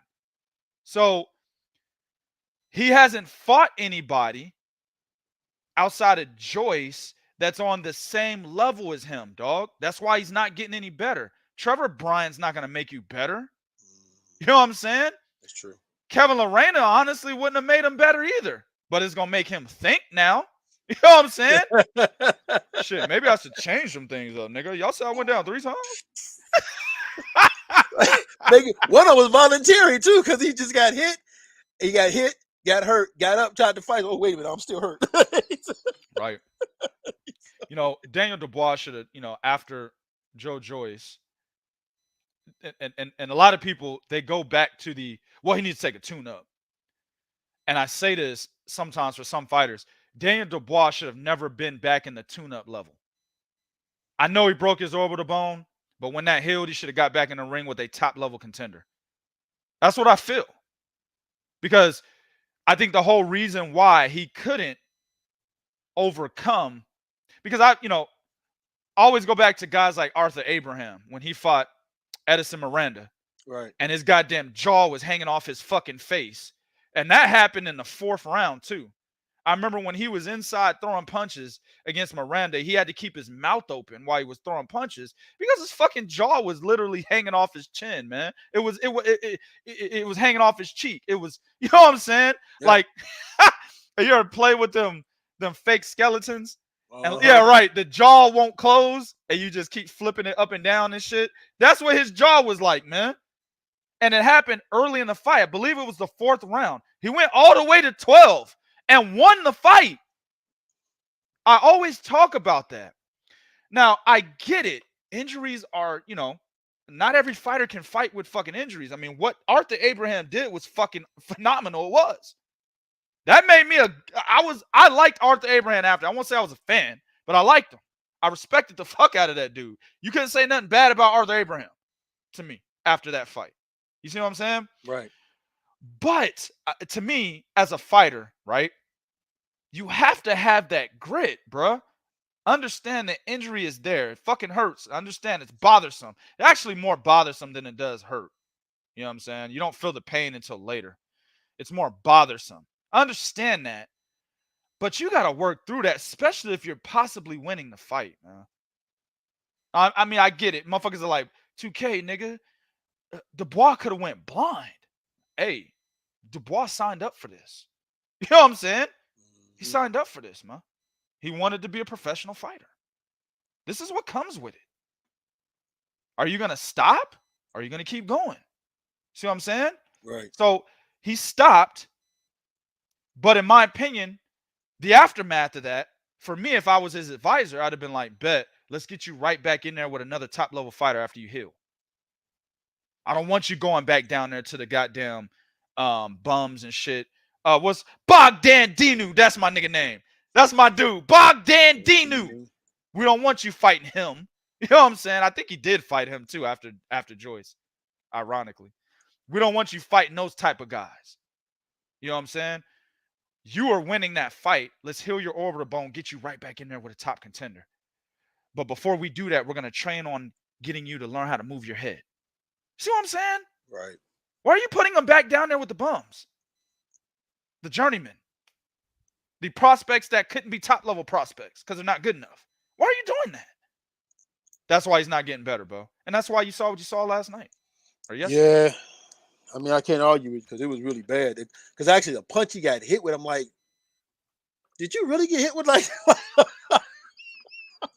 Listen, they could have, Frank Warren, my man Alex was like, 2K really wants Sanchez, Ajagba, Zhang, maybe White and Ruiz to kill DuBois. I don't believe Zhilei Zhang, Dillian White, and even Efe Ajagba, I don't think they killed DuBois. No. I don't believe that. Zhilei Zhang's a good fighter, but he's on the level of Daniel DuBois. That's a good fight for him. Philip Harkovich is a good fight for him. You know what I'm saying? It's not a good fight for Usyk. I mean, it's a tune-up for that nigga. You know what I'm saying? But it's a good fight for DuBois. Ajagba's a one-dimensional nigga. What do you mean? Ajagba might not even beat Oscar Rivas when they fight. If Oscar Rivas is not having weight issues, he might beat Efe Ajagba. Yep. Yep. You know what I'm saying? Yep. Those are good fights for DuBois. Even after he fucking broke his orbital bone against Joe Joyce. Those are good fights. Sanchez, not so much. I think he's a top-level heavyweight that just doesn't have the credentials yet to say that he is that. So he'll probably end up beating DuBois. But Ajagba, Zhang, and Dillian White right now, those are good fights for him. White might not get made because DuBois is with Frank Warren. Right? Right. Ajagba and Zhang could get made, though. Sure can. It's a good fight. Those are good match. That's actually what I'm talking about. You're right. But I don't think those guys kill him. Not at all. The only one is Sanchez. Yeah, Sanchez is the only one. Out of those names you just mentioned, even Ruiz, out of those names you just mentioned, Sanchez is the only one, in my opinion, that definitively beats Daniel DuBois. Yep. So, actually, those are great fights. Yeah, you're right. I do want those fights outside of Sanchez. Absolutely. He should have fought one of those guys, actually, after the Joyce fight. He should have. Yes, he should have. But going back down there and fighting D-level fighters, that's why he's not prepared for a Kevin Lorena, who's maybe a step up from them. That's why. And the thing about that is, about that list right there, is those are all fighters that will definitely would have tested him to see, okay, am I good enough to keep going? The thing about when a guy takes, which is why I've never understood the term when a guy takes a loss, right? And it's not a bad loss. You just, you was fighting, you hurt yourself or got hurt, or you just got caught with a punch, right? Yeah. The reason why I've never liked them taking, all right, man, we're going to put you in there with a total complete scrub, right? Then we're going to push you up to the moon again. The problem is when a guy takes a loss, unless he has that mental fortitude, right? He's gonna fight to the level of the competition that you give him. And then what happens when you put him in there with this complete scrub? He goes in there, washes this scrub, doesn't get a chance to work on anything, doesn't get a chance to improve on anything. Hell, doesn't even get a chance to see if the shit you're working on training camp works. Then you throw him in there with another top level fighter, he get washed again. What do you think that does to a fighter's psyche when it happens to him? Exactly, man. See what If I'm that saying? happens again, he's done. Let's Yeah. say, you know, he's fighting Kevin Lorena and then fights Bogdan Dinu again. That's my nigga right there. Anyway, but he fights him again. It's the name, Bo. It sounds like he's supposed to be 50-0. Right. He's supposed to be a bad dude. Bob Supposed to be a bad motherfucker, man, with a name like that, man. But you know, I'm just saying, man. He fights guys like that, like 4 more of those guys, and then gets in there with, I don't know, a Sanchez, right? And gets debilitated once again. He's done. Yeah. Yeah. But if he were to fight somebody after Joyce and lose to them too, he's not done. Because they tried something there. They tried to say, okay, let me get him back into the top level. And if he's not, then that's how we know he's not ready. We'll build him back up again. Because, like I said, he was winning the Joe Joyce fight, in my opinion. Yes, he was. He just didn't know how to move his head out of that $6 million man jab of Joe Joyce. Exactly, bro. That was a problem right there, man. All right, man. And speaking of not wanting to make any moves anymore. So Juan Francisco Estrada won the trilogy between Roman Gonzalez, right? Everybody now is talking maybe a 4th fight. Oh, jeez. Boxing don't need that, bro. does not need a 4th Roman Gonzalez and Juan Francisco Estrada fight. We don't need it. We truly, really don't need it. Why? For what? What about that fight y'all saw last night y'all think is going to be? Not that I think anything is going to be any different, but unless you're talking about one of these, first of all, Roman Gonzalez, the reason I'm going to tell you why I'm saying it, because Roman Gonzalez doesn't seem like he wants it. When they asked Roman, do you want a 4th fight? You know what Roman Gonzalez said? Yeah, if the pay is right. When a fighter talks like that, no, sir. If the pay is right, it should be like, yeah, man, I want my get back. He was like, no, you know, if you pay me, if the pay is right, that's what I'm in this for. No, sir. Then they asked him, well, where do you go from here? Well, I got to go home, talk to my family, and discuss if I can see what my kids decide. No, sir. No, sir. No, sir. No, sir. No, sir. This dude is not up for a 4th fight. He may not even be up for boxing after saying something like that, right? Yeah. But we don't need a 4th fight, man. We had the trilogy.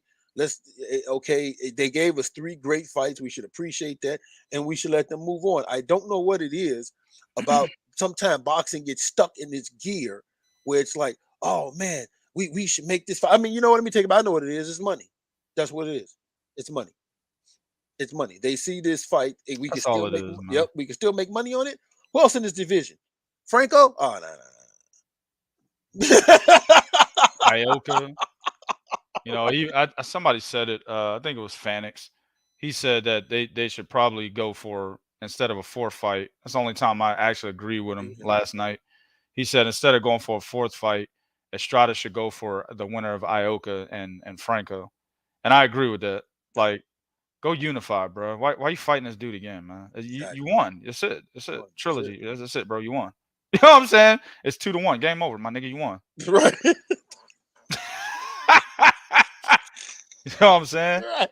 Why are we? This was a best of 3 series, yeah, nigga. You best of 3, nigga. We went the game. This is like going to game 7, but in a best of 3. You know what I'm saying? Right. It's over. 2-1. Game over. You know, you advance, nigga, to the finals. You know what I'm saying? Exactly. I don't want to see a 4th fight. Yeah, it was a good fight, but I don't want to see it. I agree with Virtuoso with this comment he just made.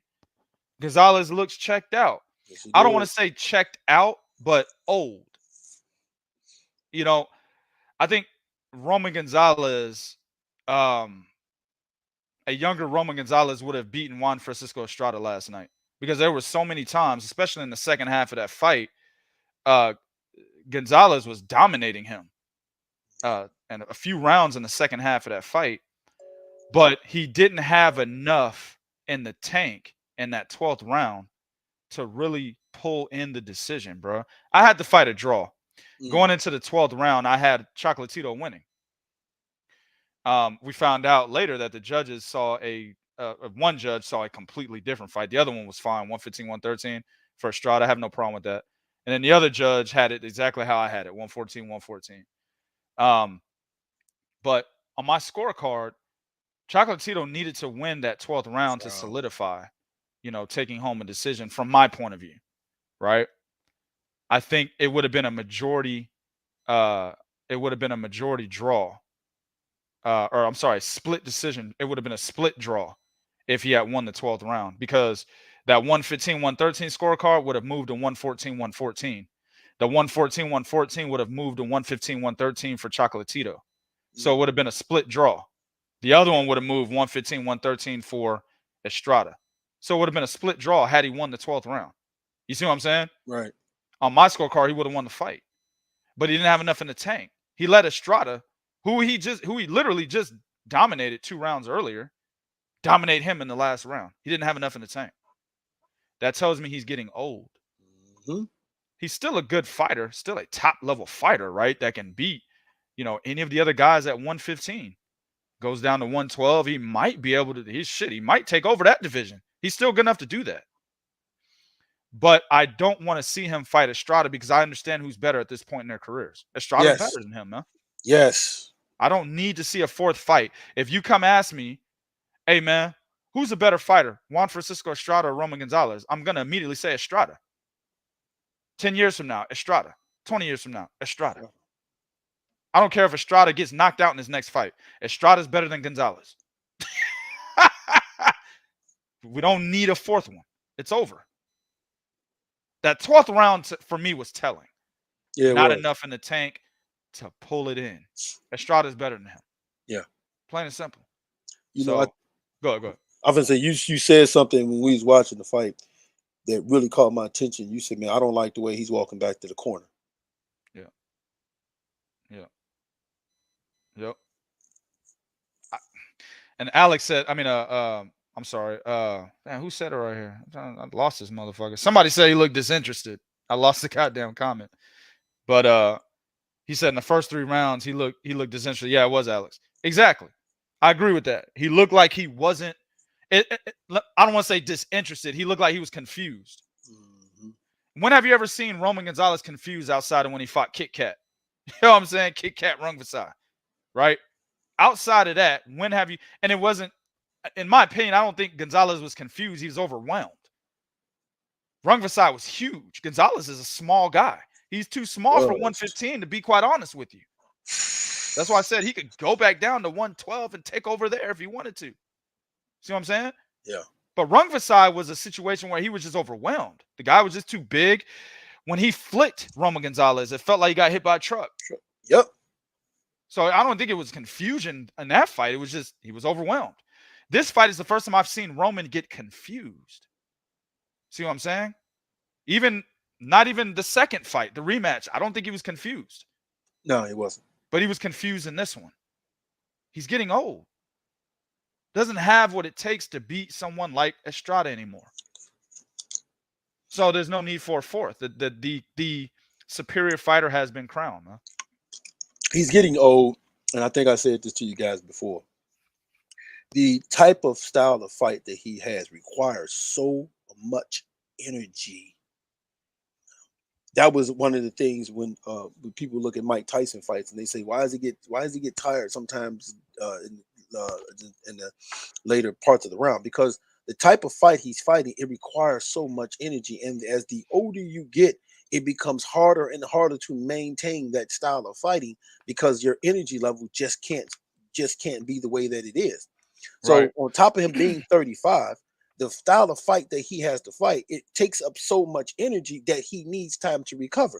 Understand, there were times he hit Estrada, and I said, I think I was talking to Pride. I said, man, Estrada's in fucking amazing shape because he hit Estrada with a body shot that paused him. He recovered just like that. It was actually a couple of times in that same round. He hit him with a left hook to the liver. Yeah, and he winced, backed up, had his back up against the ropes, and then came back with a combination and then spun off the ropes. We're like, damn, nigga, nigga, this motherfucker's recovery rate is through the roof. Right. The hell? Yeah. But he can do that because of the way the style of fight that he fights allows him to recover. Yeah. Because he'll move, he'll box a little bit. He buys himself time with hitting you with that jab. See what I'm saying? He doesn't require to constantly be in motion.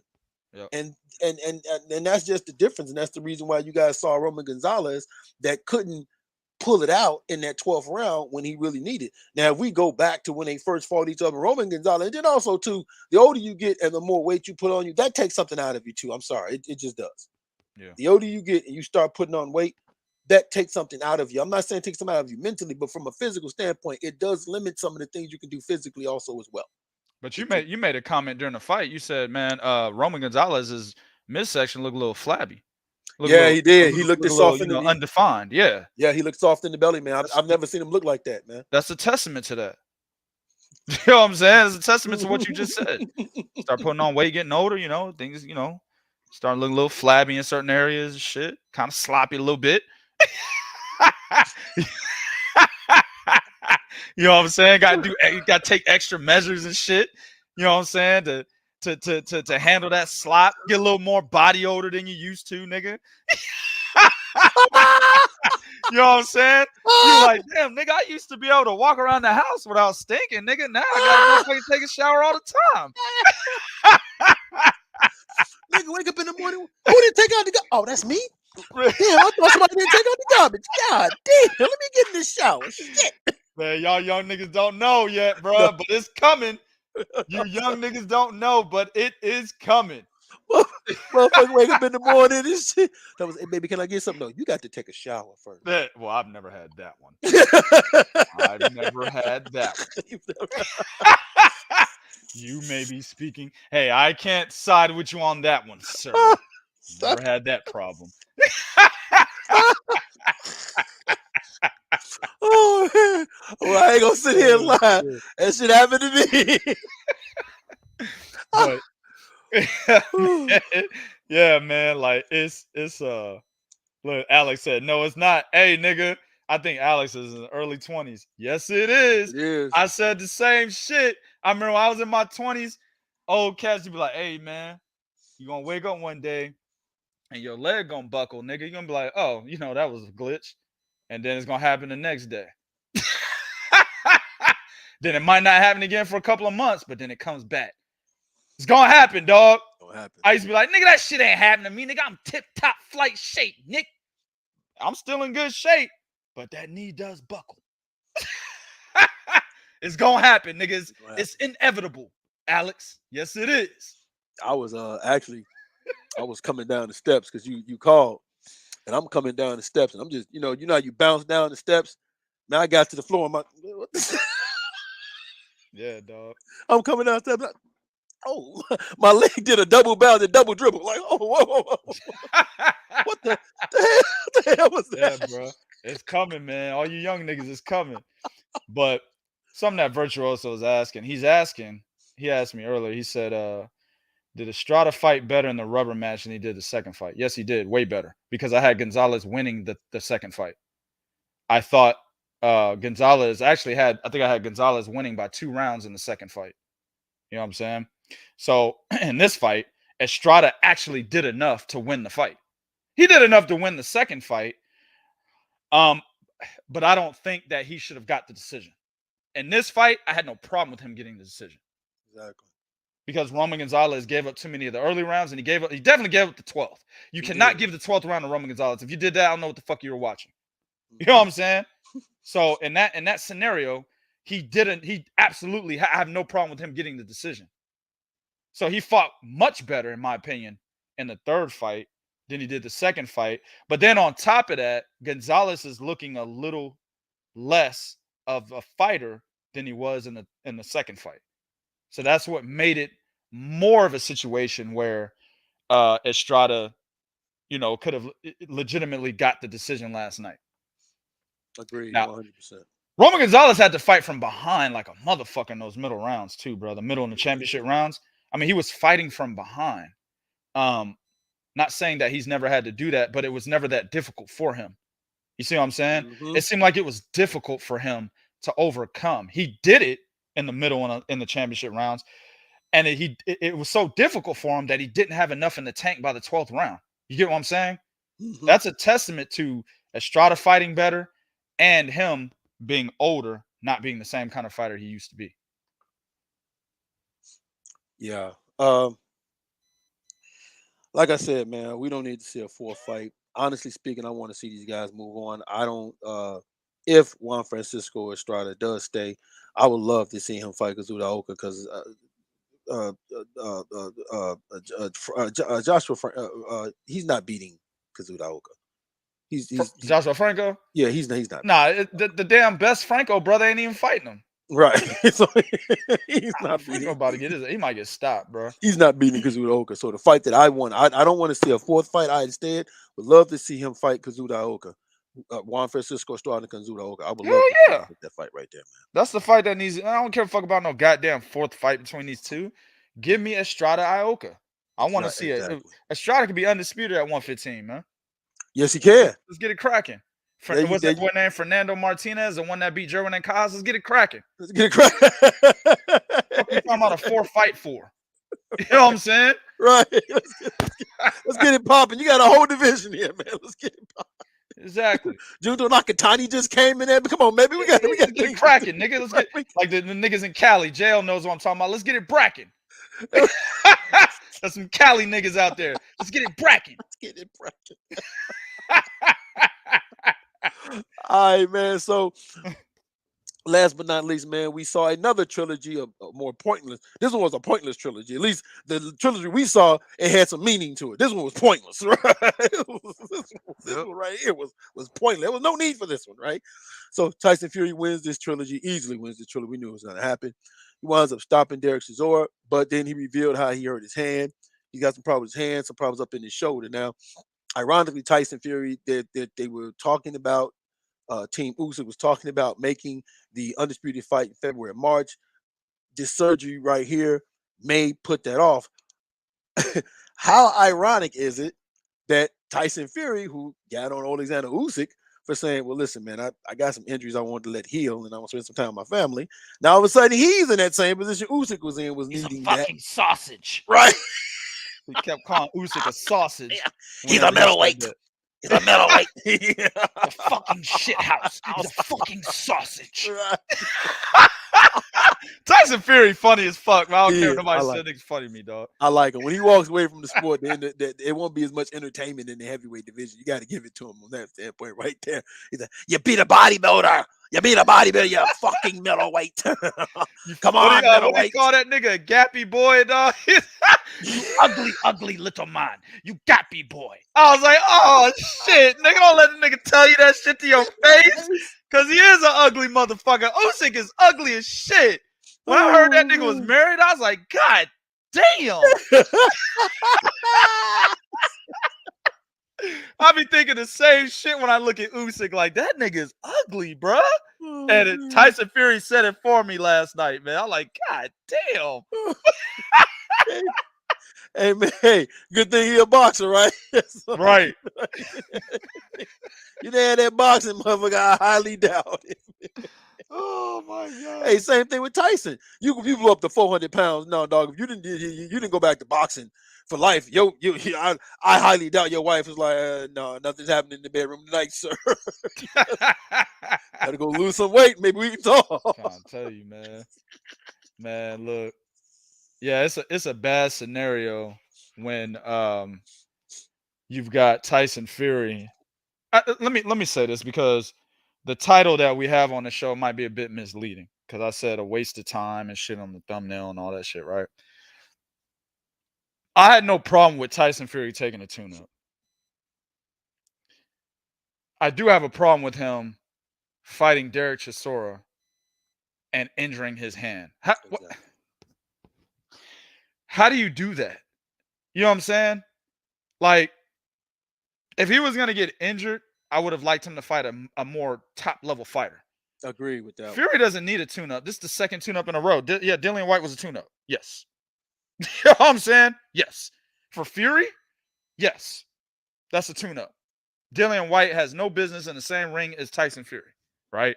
Now we know, he was #1 contender and then mandated, blah, blah, blah. It was still a tune-up. Nice little tune-up title defense. We didn't need a second tune-up from Tyson Fury. You see what I'm saying? I wish the Anthony Joshua fight did happen. Me too. I wish that the Joe Joyce fight did happen, right? I don't need to see Tyson Fury in the ring. I like even fucking what's that motherfucker's name? Joseph Parker might have even been better than Derek Chisora. I would have called that a tune-up, but it's better than Derek Chisora, man. Not Dillian White. Daniel DuBois is better than Derek Chisora. You know what I'm saying? That's another one. DuBois should fight Derek Chisora. Anyway, I'm just saying. Right? Right? And Joseph Parker. Anyway, back to the topic. I'm just saying, bro. I didn't want this fight to begin with, but to see that he's now injured his hand, it makes it even more unnecessary. Now we got to wait for you to get surgery on your fucking hand. We got to wait for your hand to get back to 100%. Then we can start talking about fucking Tyson Fury, Oleksandr Usyk.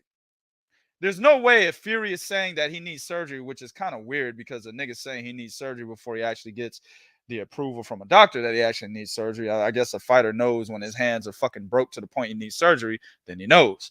But at the end of the day, if that shit ends up being the case, you guys understand that this delays the fight, guys. Yes, it does. Usyk Fury's not happening in 2023 if he needs surgery. If he does, if it does happen, that's great. But I'm saying the way that these guys fight only twice a year, and then you throw an injury in there on top of that, Fury's not going to go right into fighting Usyk right after fucking surgery. That's a good point. He's going to get another tune-up. That's a good point. Right. He's going to get another fucking tune-up so that he makes sure his hand is good. So he's going to get surgery. He's going to get a tune-up. Make sure. Exactly, Daniel. I didn't even see your comment. Exactly. He's going to get surgery if he needs it. He's going to get another tune-up, make sure his hand's good. Then we could talk about an Usyk undisputed fight and fucking 2024. Understand, 2023 is sewn up. It's not going to happen if he needs surgery. Hopefully he goes to the doctor. Doctor's like, nah, nigga, you don't need surgery. Nigga, why you say that shit, bro? Doctor's like, nah, nigga, you don't need surgery. I want you to fight Usyk. Nigga, you don't need surgery. The doctor. Hopefully the doctor tells him that. Just misdiagnose this motherfucker. Do it, bro. I knew that's where you was going. I knew that's where you was going. Tyson sitting there like this, like, Doc. Nah, Yeah. man, you good, man. Doc. Doc. Hell yeah. Misdiagnose this motherfucker so we can get the fight next year. Hopefully that happens. That don't happen. They say he needs surgery. 2024, man. And it's all because of fucking Derek Chisora. That's why I'm mad, man. Right. Well, here's another caveat to that. Now, Tyson Fury is saying he's going to need surgery. It's going to take 6 weeks or so. You know what has officially happened now is now he has officially left the door open for Eddie Hearn to jump in there with Horgovich and say, hey, Usyk got to fight Horgovich now because Fury is saying he needs surgery. Well, he's definitely going to fight. So here's the deal. and this is going to go into Virtuoso's comment about, Fury calling on Joyce and that fight happening instead of Fury Usyk. I realistically did not believe Fury and Usyk was going to happen in 2023 anyway. Right. However, I had hopes, right? Because there was nothing that was standing in front of it. I had hopes that I was wrong. Understand, guys, I say shit, in boxing, I have these takes, but I want to be wrong sometimes. You know what I'm saying? Like, I could be passionate about my opinion, but I may want my opinion to be wrong. In this case, my opinion was that Fury and Usyk would not fight because of the whole Daniel Kinahan situation. Usyk not really interested in fighting Fury over in the UK. I never thought that those two were going to fight in 2023, but I was hoping I was wrong. Right. With this injury, now I know that I'm right. If he needs surgery, I'm right. You see what I'm saying? Yeah. And it's a situation where I didn't want to be right. So I never thought he was going to fight him anyway. If he goes the Joe Joyce route, right? That goes back into what I was saying previously. He was not. It's a situation where him and Usyk can't come to terms to make that fight in the UK. That's a good point. That's what it comes to if he's fighting. And he Joyce. still can't move. I don't think he can still move out of it. Right. Yeah. So if he's fighting Joyce, that's probably the situation. It's because he can't fight outside the UK at this moment in time. Unless it's DuBois or somebody, I think. They can go there. But at the end of the day, I never thought the fight was going to happen in 2023. I was hoping that it would happen. You see? And quite honestly, Usyk and Hrgović, that fight should happen. Why should Usyk just sit around and do nothing? It should happen. I actually wanted Wilder Usyk. That's the one I wanted. Yeah. And we got Wilder Ruiz. So what does Usyk do? Who's he supposed to fight? He can't just sit around and do nothing. I like him to fight Zhilei Zhang. He beat fucking Hrgović, in my opinion. That's who he should have fought. You see what I'm saying? That's who he should have fought, was Zhilei Zhang. But he's got to do something. But like I said, the problem is, I never thought this fight was going to happen, but I was hoping. With this injury and him needing surgery if possible, I was right. And this is a situation where I wanted to be wrong. It's crazy because it's like, first of all, understand, man, the whole retired, unretired was getting on everybody's nerve, right? That was getting on everybody. I'm tired. Okay, I'm not retired. Okay, that was getting on everybody's nerve, right? Then, okay, so you make this, like you said, you make this fight with Derek Chisora. Now we're hearing you need surgery. Now, if you have surgery, you're going to come back, and I agree with you. You may not be out because first he's saying it might take 6 weeks. You're not a doctor. You don't know how long it's going to take. First we have to assess if you need it. Then we have to assess how bad the damage is. Then once you get the surgery, you have to let it rest. Now, if you let it rest typically 6 to 8 weeks, then you have to make sure that it's strong enough when you come back. Yep. So you see what I'm saying? So, I mean, you're essentially, that's what the one thing I think his name, Mark Kriegel, the one thing Mark Kriegel did, right, that I hate his interview, but the one thing he said was, well, wait a minute. How you going to be ready in February and March if you need surgery? He's not. Exactly. I'm glad he pointed that out because he's not going to be ready. Yeah, he's like, how you going to, oh, well, we'll have to wait and see what happens. What do you mean we have to wait and see what happens? 2024, February, March. That's what he means. He meant that. That's what he meant. Change the 3 to a 4. Right. And we'll be ready. Exactly. Bullshit, man. Over Derek Chisora. Like I said, over Derek Chisora, man. That's why. Over a fucking third fight with Derek Chisora. That is the problem here, man. It wasn't a fight with Joyce or any other top level. It was fucking Derek Chisora. A fight 100% nobody asked for. I don't give a fuck. Nobody from the UK asked for this fight. Mm-hmm. Don't lie to me, UK. Y'all didn't ask. Nobody asked for this fight, man. No, they didn't, man. Nobody asked for it. The fight really wasn't needed. Like, we didn't need to have it. Like, boxing could have done without it, right? That's just like he mentioned something about maybe a Wilder 4. I don't care to see that. I don't want to see that. Well, shit, Alex made a good point. He said by the time Tyson Fury returns, Wilder would be mandated. I believe that. That's another good point. I believe that. They're gonna make a fourth one, guys. Be ready. Hey, be ready. Wilder Fury Part 4. Be ready, guys. I don't want to see it. I don't want to see it. They're putting Wilder in prime position for it. He has to beat. If he beats Andy Ruiz, it's over. It's over, dog. If Wilder beats Andy Ruiz, he's fighting Fury next. So Fury come back from surgery, get a tune-up, right? Wilder could beat a tune-up, honestly, but yeah. No, I mean, Fury come back, Fury get a tune-up, yeah, then have to fight Wilder. I'm just saying, Wilder could be the tune-up. That's what I'm saying. Oh, yeah. Wilder could be the fucking tune-up. You know what? That makes sense. I can see that, man. It should be. Wilder can't beat him, no matter what. Can't beat him. Listen. And the telltale sign would be is if Deontay has to go to the UK, that's the telltale sign right there that fight might not happen in 2024 because Fury still can't move out the UK. Yeah. Because there'd be no reason for Wilder to want to go to the UK. Yep. See?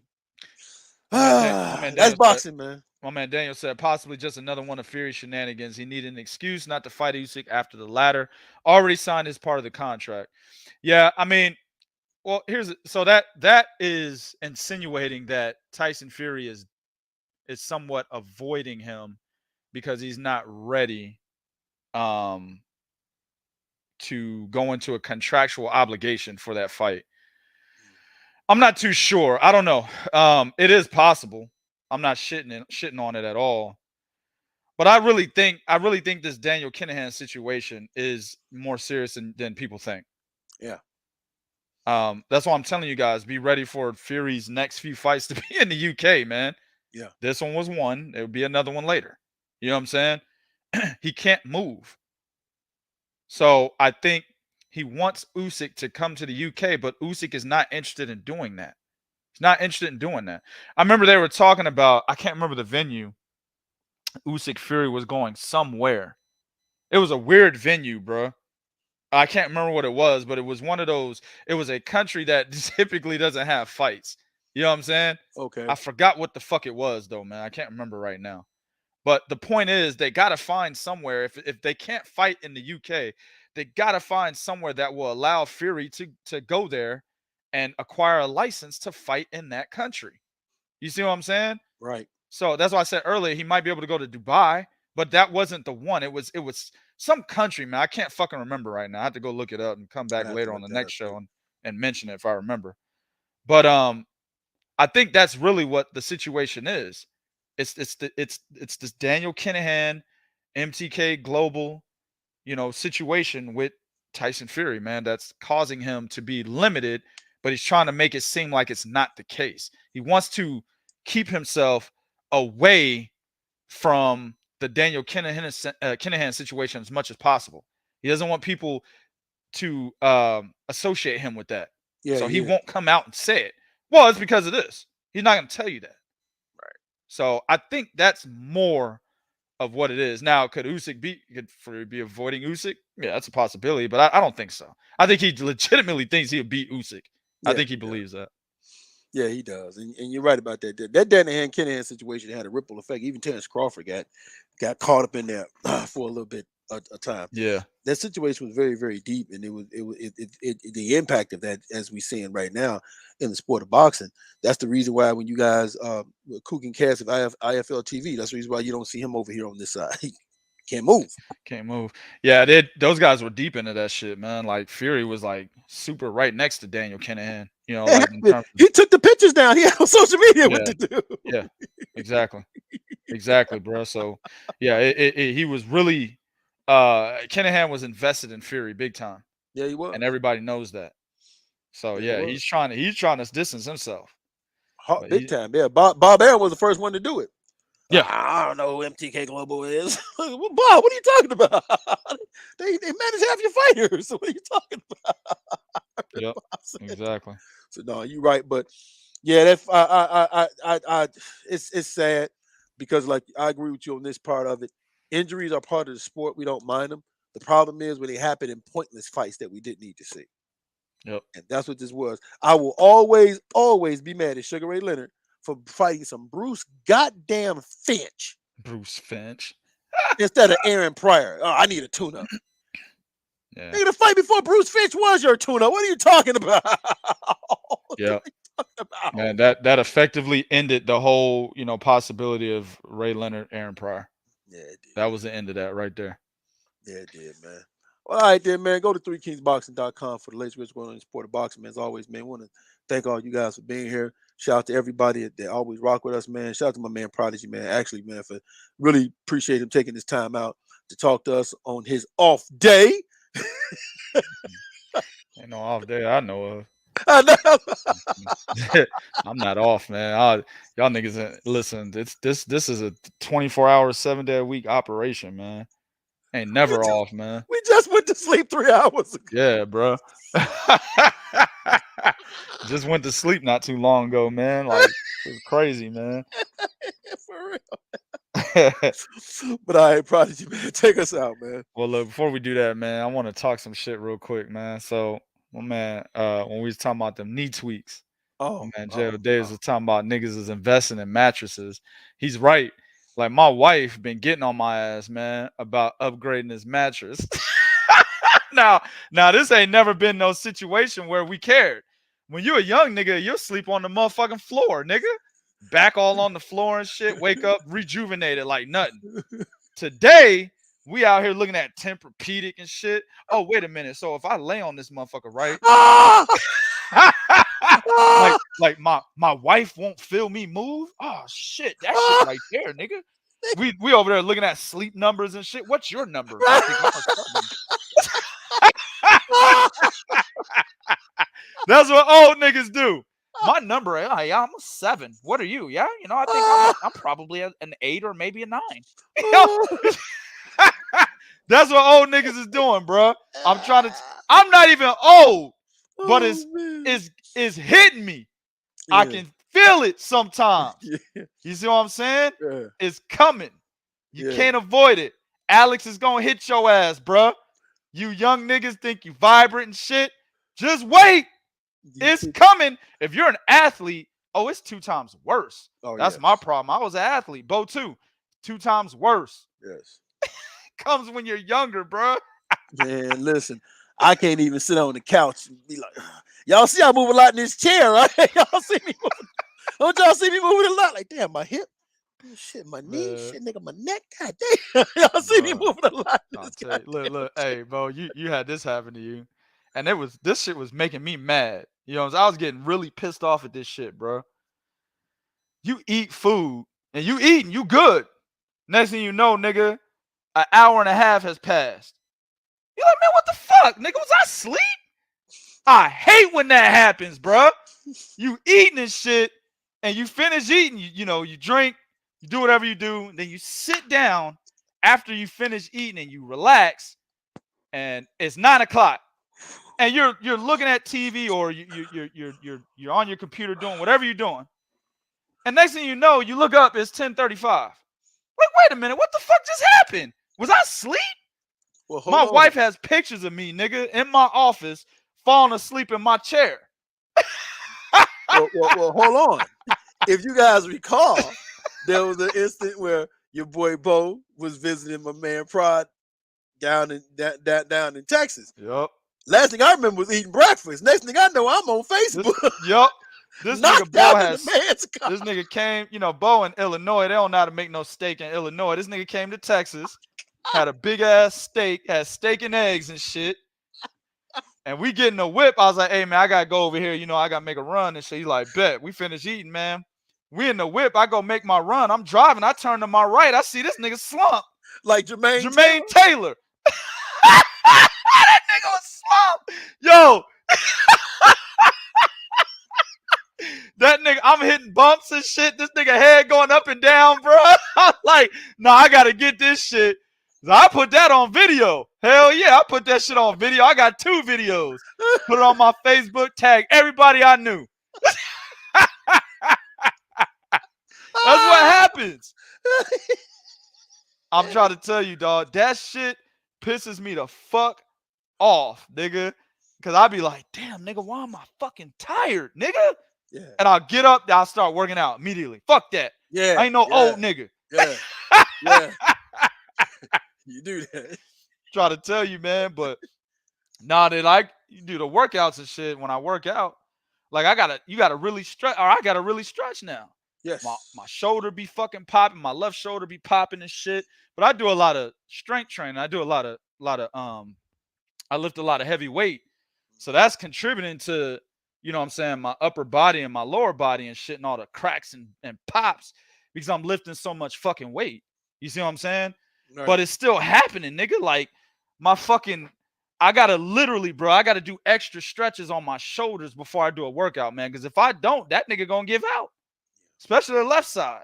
So it's like, it's crazy, dog. When you young, though, I remember I used to go to the court and nigga, I get in the court. Hey, nigga, I got next. Drop my bag and shit. Go right to the court. Not today.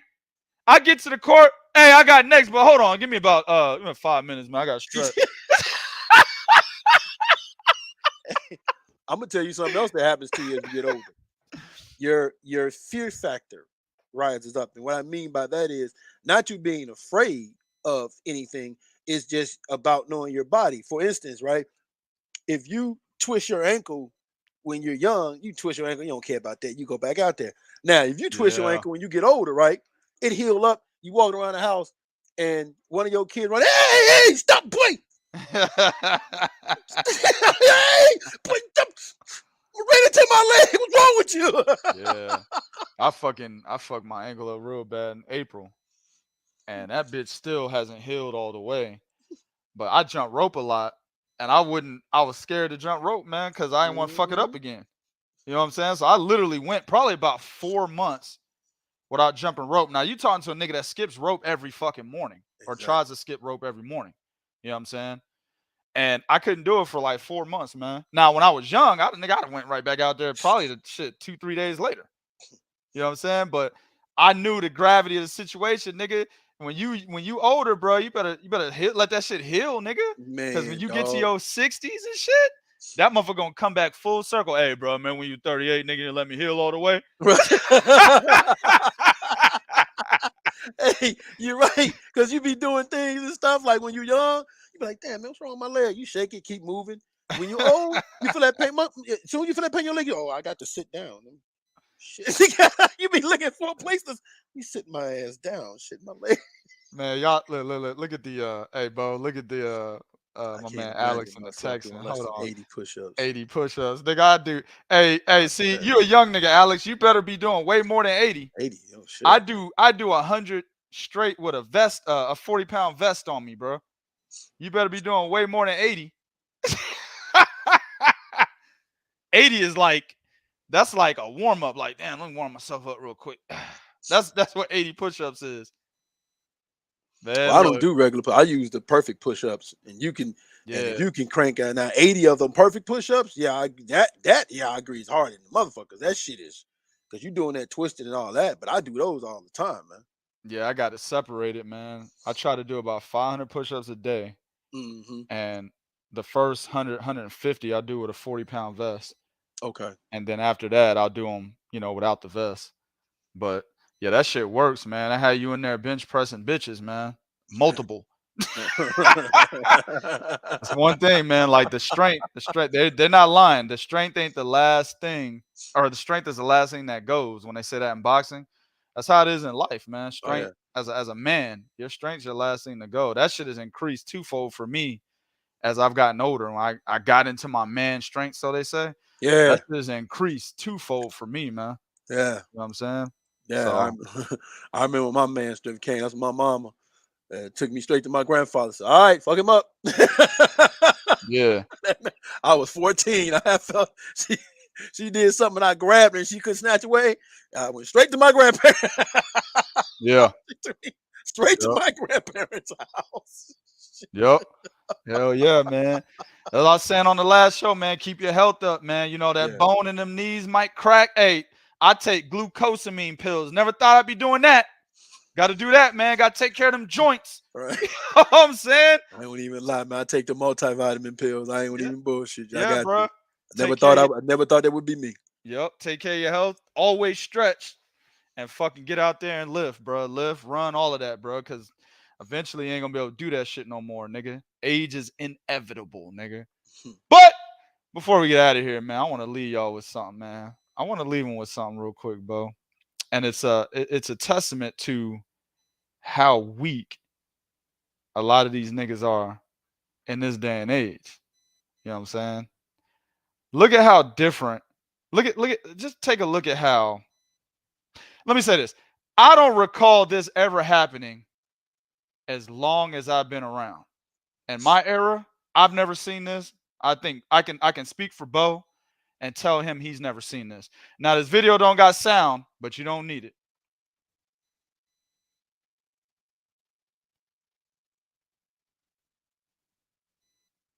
Take a look at this shit, bro. So we can commentate it because they ain't got no sound. Look.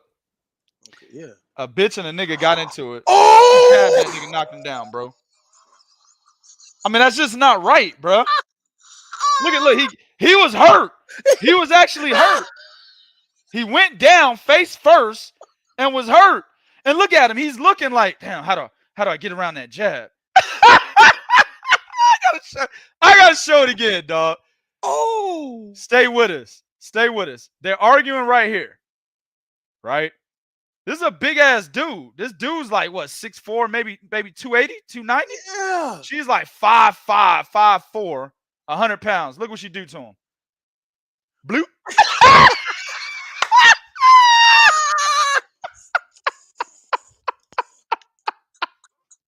Come on, man. Oh. And then he's like, all right, man, look, you know, I want to hit her, but I don't. All right, what do I got to do? Let me pull my shorts up. Get this nigga out of here. That's y'all's era. That's this era today. JL Davis, was that you? Was that you, JL?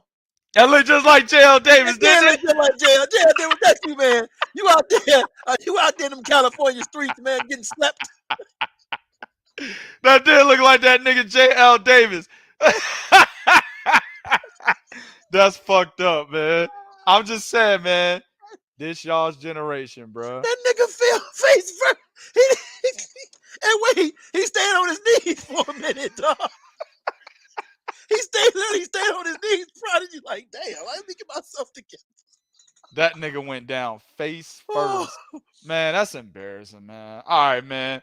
Y'all know what to do. Go to 3kingsboxing.com for your source of pure and adulterated boxing information, man. Hit us up on Twitter at 3kingsboxing, Instagram at 3kingsboxing, facebook.com/3kingsboxing. Also, go over to YouTube. Look for the Prodigy of Boxing Talk. The handle's 2K the Prodigy. Subscribe to that channel. Hit the notification bell. Then in this video, if you're on it, go over to the link in the description and subscribe to the 3 Kings Boxing YouTube channel and hit the notification bell there as well. All right. Appreciate everybody that came through, man. We haven't been really consistent because we've got some changes going on in the back end of 3 Kings Boxing. So there's a lot of things that we've been doing, but we're going to get back on it. Just stay tuned. Look for them posts on YouTube. Look for the posts on Facebook whenever we get ready to go live. I'm actually happy to see a lot more of the cats that are usually in here. That means they'll be waiting, man. I definitely appreciate you guys. Y'all don't understand how much we actually appreciate that support, man. So that's dope. We want to try to get more of that from some of the other people that typically come in as well. But definitely appreciate you regulars, man. Just keep us on the, on your brain. Be on the lookout for the posts. And to the next one, we out.